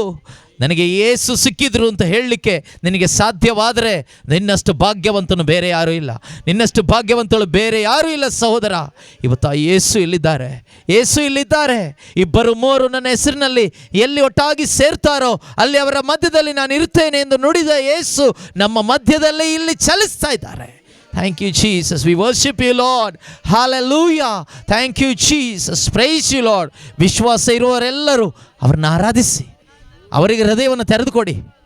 ಅವಿಶ್ವಾಸಿಗಳಿಗೆ ಸಾಧ್ಯ ಇಲ್ಲ. ವಿಶ್ವಾಸ ಇರುವವರಿಗೆ ಮಾತ್ರ ಯೇಸುವನ್ನು ಅನುಭವಿಸ್ಲಿಕ್ಕಾಗ್ತದೆ. ನಿಮ್ಮ ವಿಶ್ವಾಸದಿಂದ ಯೇಸುವನ್ನು ಅನುಭವಿಸಿ. ಯೇಸು ಇಲ್ಲಿದ್ದಾರೆ. ಯೇಸುವಿನ ಅನುಭವ ನಿನ್ನ ಜೀವಿತದಲ್ಲಿ ಪರಿವರ್ತನೆ ಉಂಟು ಮಾಡ್ತದೆ. ಲೋಕದ ಹಿಂದೆ ಹೋಗೋದಿಲ್ಲ. ನೀನು ಪಾಪದ ಹಿಂದೆ ಪಾಪ ಅನುಭವಿಸ್ಲಿಕ್ಕೆ ಹೋಗೋದಿಲ್ಲ. ಯೇಸುವಿನಲ್ಲಿ ನಿನಗೆ ನಿಜವಾದ ಸಂತೃಪ್ತಿ ಸಿಗ್ತದೆ ಸಹೋದರ, ಸಿಗ್ತದೆ ಸಹೋದರಿ. Jesus must be your satisfaction. If you truly meet Jesus, you will be satisfied in your life. Holy Spirit, help us, Lord. ಪವಿತ್ರಾತ್ಮರೇ ನಮಗೆ ಸಹಾಯ ಮಾಡಿರಿ. ಇಲ್ಲಿರುವ ಪ್ರತಿಯೊಬ್ಬರಿಗೂ ಸಹಾಯ ಮಾಡಿರಿ ಪವಿತ್ರಾತ್ಮರೇ. ಯೇಸುವಿನ ಅನುಭವ ಪಡೆದುಕೊಳ್ಳುವಂತೆ ಸಹಾಯ ಮಾಡಿರಿ. ಆಸೆ ಪಡಿ. ಯಾರಿಗೆಲ್ಲ ಆಸೆ ಇದೆಯೋ, ಯೇಸುವೆ ನನಗೆ ನಿನ್ನ ಅನುಭವ ಬೇಕು ಎಂದು ಯಾರಿಗೆಲ್ಲ ಆಸೆ ಇದೆಯೋ ಖಂಡಿತ ದೇವರು ಸಹಾಯ ಮಾಡ್ತಾರೆ, ಪವಿತ್ರಾತ್ಮರು ಸಹಾಯ ಮಾಡ್ತಾರೆ. ನಿನಗೆ ಬೇಕಾಗಿರೋದು ಸೌಖ್ಯ ಅಲ್ಲ ಸಹೋದರ, ನಿನಗೆ ಬೇಕಾಗಿರೋದು ಅದ್ಭುತ ಅಲ್ಲ, ನಿನಗೆ ಬೇಕಾಗಿರೋದು ಈ ಲೋಕದ ಯಾವುದೋ ಆಶೀರ್ವಾದ ಅಲ್ಲ. ನಿನಗೆ ಬೇಕಾಗಿರೋದು ಯೇಸು ಮಾತ್ರ, ಯೇಸು ಮಾತ್ರ, ಯೇಸು ಮಾತ್ರ. ಯೇಸುವೇ ನಿನ್ನ ಆಶೀರ್ವಾದವಾಗಿದ್ದಾರೆ. Jesus himself is a blessing for you. Jesus is the highest blessing of heaven.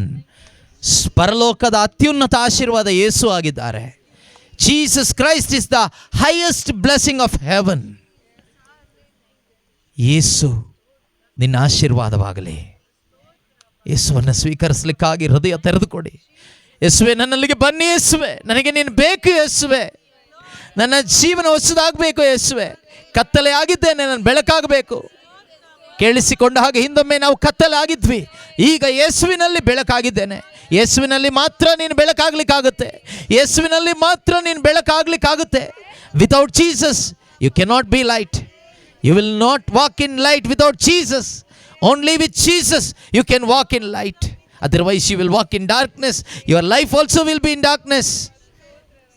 But in Christ you will have light. You are a light. ನೀನು ಬೆಳಕಾಗ್ತೀಯಾ. ಯೇಸುವಿನಲ್ಲಿ ಮಾತ್ರ ನೀನು ಬೆಳಕಾಗಲಿಕ್ಕೆ ಸಾಧ್ಯ. ಯೇಸುವಿನಲ್ಲಿ ಮಾತ್ರ ನಿನ್ನ ಜೀವನ ಬೆಳಗಿಸ್ಕೊಳ್ಳಿಕ್ಕಾಗ್ತದೆ. ಇಂದು ಆ ಯೇಸು ಇಲ್ಲಿದ್ದಾರೆ. ನಿನ್ನ ಒಳಗಡೆ ಪ್ರವೇಶಿಸಲಿಕ್ಕೆ ಹೃದಯ ತೆರೆದುಕೊಡು. ಎಲ್ಲ ಹೃದಯಗಳು ತೆರೆಯಲ್ಪಡಲಿ ಯೇಸು ನಾಮದಲ್ಲಿ. ಯೇಸು ನಾಮದಲ್ಲಿ ಎಲ್ಲ ಹೃದಯಗಳು ತೆರೆಯಲ್ಪಡಲಿ. ಪರಿಶುದ್ಧಾತ್ಮರೇ ಚಲಿಸಿರಿ. ಆತ್ಮರೇ ನಮ್ಮೊಬ್ಬೊಬ್ಬರ ಹೃದಯದಲ್ಲಿ ಯೇಸುವಿನ ಸಾನ್ನಿಧ್ಯ ಉಂಟಾಗುವಂತೆ ಸಹಾಯ ಮಾಡಿರಿ ಪರಿಶುದ್ಧಾತ್ಮರೇ. ಎಲ್ಲ ಅಶುದ್ಧತೆಗಳು ನೀಗಿ ಹೋಗಲಿ ಯೇಸು ನಾಮದಲ್ಲಿ. ಸೈತಾನನ ಕಾರ್ಯಗಳು ಲಯವಾಗಲಿ ಯೇಸು ನಾಮದಲ್ಲಿ. ಸೈತಾನನ ಕಾರ್ಯಗಳೆಲ್ಲ ಲಯವಾಗಲಿ ಯೇಸು ನಾಮದಲ್ಲಿ. ಎಲ್ಲ ಥರದ ಕುಡುಕುತನದ, ವ್ಯಭಿಚಾರದ, ಮಾಟ ಮಂತ್ರದ, ಹಗೆತನದ ದುರಾತ್ಮ ಬಿಟ್ಟೋಗಿ ಯೇಸು ನಾಮದಲ್ಲಿ. Leave this place in the name of Jesus. ಎಲ್ಲ ಅಶುದ್ಧತೆಗಳು ನೀಗಿ ಹೋಗಲಿ. ಅಶುದ್ಧತೆ ಉಂಟು ಮಾಡುವ ಸೈತಾನನ ಕಾರ್ಯಗಳು ಲಯವಾಗಲಿ ಯೇಸು ನಾಮದಲ್ಲಿ. ಯೇಸು ಕ್ರಿಸ್ತನ ಪುನರುತ್ಥಾನ ಶಕ್ತಿ ಒಬ್ಬೊಬ್ಬರಲ್ಲಿ ಸ್ವೀಕಾರವಾಗಲಿ.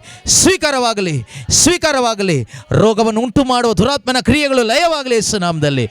ಅವಿಶ್ವಾಸ ಉಂಟು ಮಾಡುವ ಸೈತಾನನ ಕಾರ್ಯಗಳು ಲಯವಾಗಲಿ ಯೇಸು ನಾಮದಲ್ಲಿ. ಹಾಲೆಲೂಯಾ. ಯೇಸುವೇ ಸ್ತೋತ್ರ. ಲೋಕ ವ್ಯಾಮೋಹ ಉಂಟು ಮಾಡುವ ಸೈತಾನನ ಸ್ವಾಧೀನಗಳು ಲಯವಾಗಲಿ ಯೇಸು ನಾಮದಲ್ಲಿ. ಹಾಲೆಲೂಯಾ. ಯೇಸುವೇ ಸ್ತೋತ್ರ.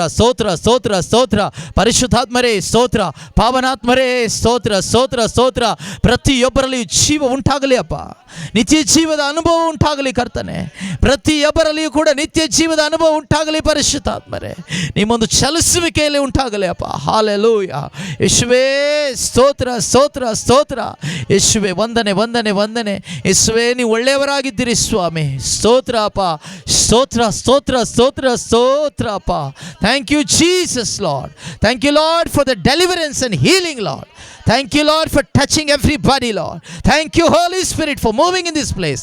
Thank you Lord for blessing Lord. Thank you Lord for blessing. Thank you Lord for blessing Lord. Thank you Lord for your blessing. Hallelujah. So ನಿಮ್ಮ ಆಶೀರ್ವಾದಕ್ಕಾಗಿ, ನಿಮ್ಮ ಬಿಡುಗಡೆಗಾಗಿ ಸ್ತೋತ್ರ. ನೀವು ಕೊಟ್ಟ ಬಿಡುಗಡೆಗಾಗಿ ಸ್ತೋತ್ರ. ಯೇಸು ಕೊಟ್ಟ ಬಿಡುಗಡೆಗಾಗಿ ಸ್ತೋತ್ರ.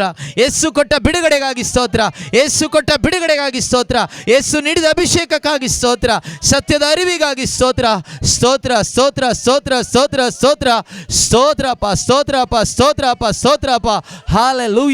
Hallelujah. Thank you Jesus. Praise you Jesus. Hallelujah. ಯೇಸು ನಾಮದಲ್ಲಿ ಬಿಡುಗಡೆ ಸ್ವೀಕಾರವಾಗಲಿ, ಸೌಖ್ಯ ಸ್ವೀಕಾರವಾಗಲಿ, ರಕ್ಷಣೆಯ ಅನುಭವ ಒಬ್ಬೊಬ್ಬರಲ್ಲಿ ಸ್ವೀಕಾರವಾಗಲಿ. Thank you Lord. Thank you Jesus. Hallelujah.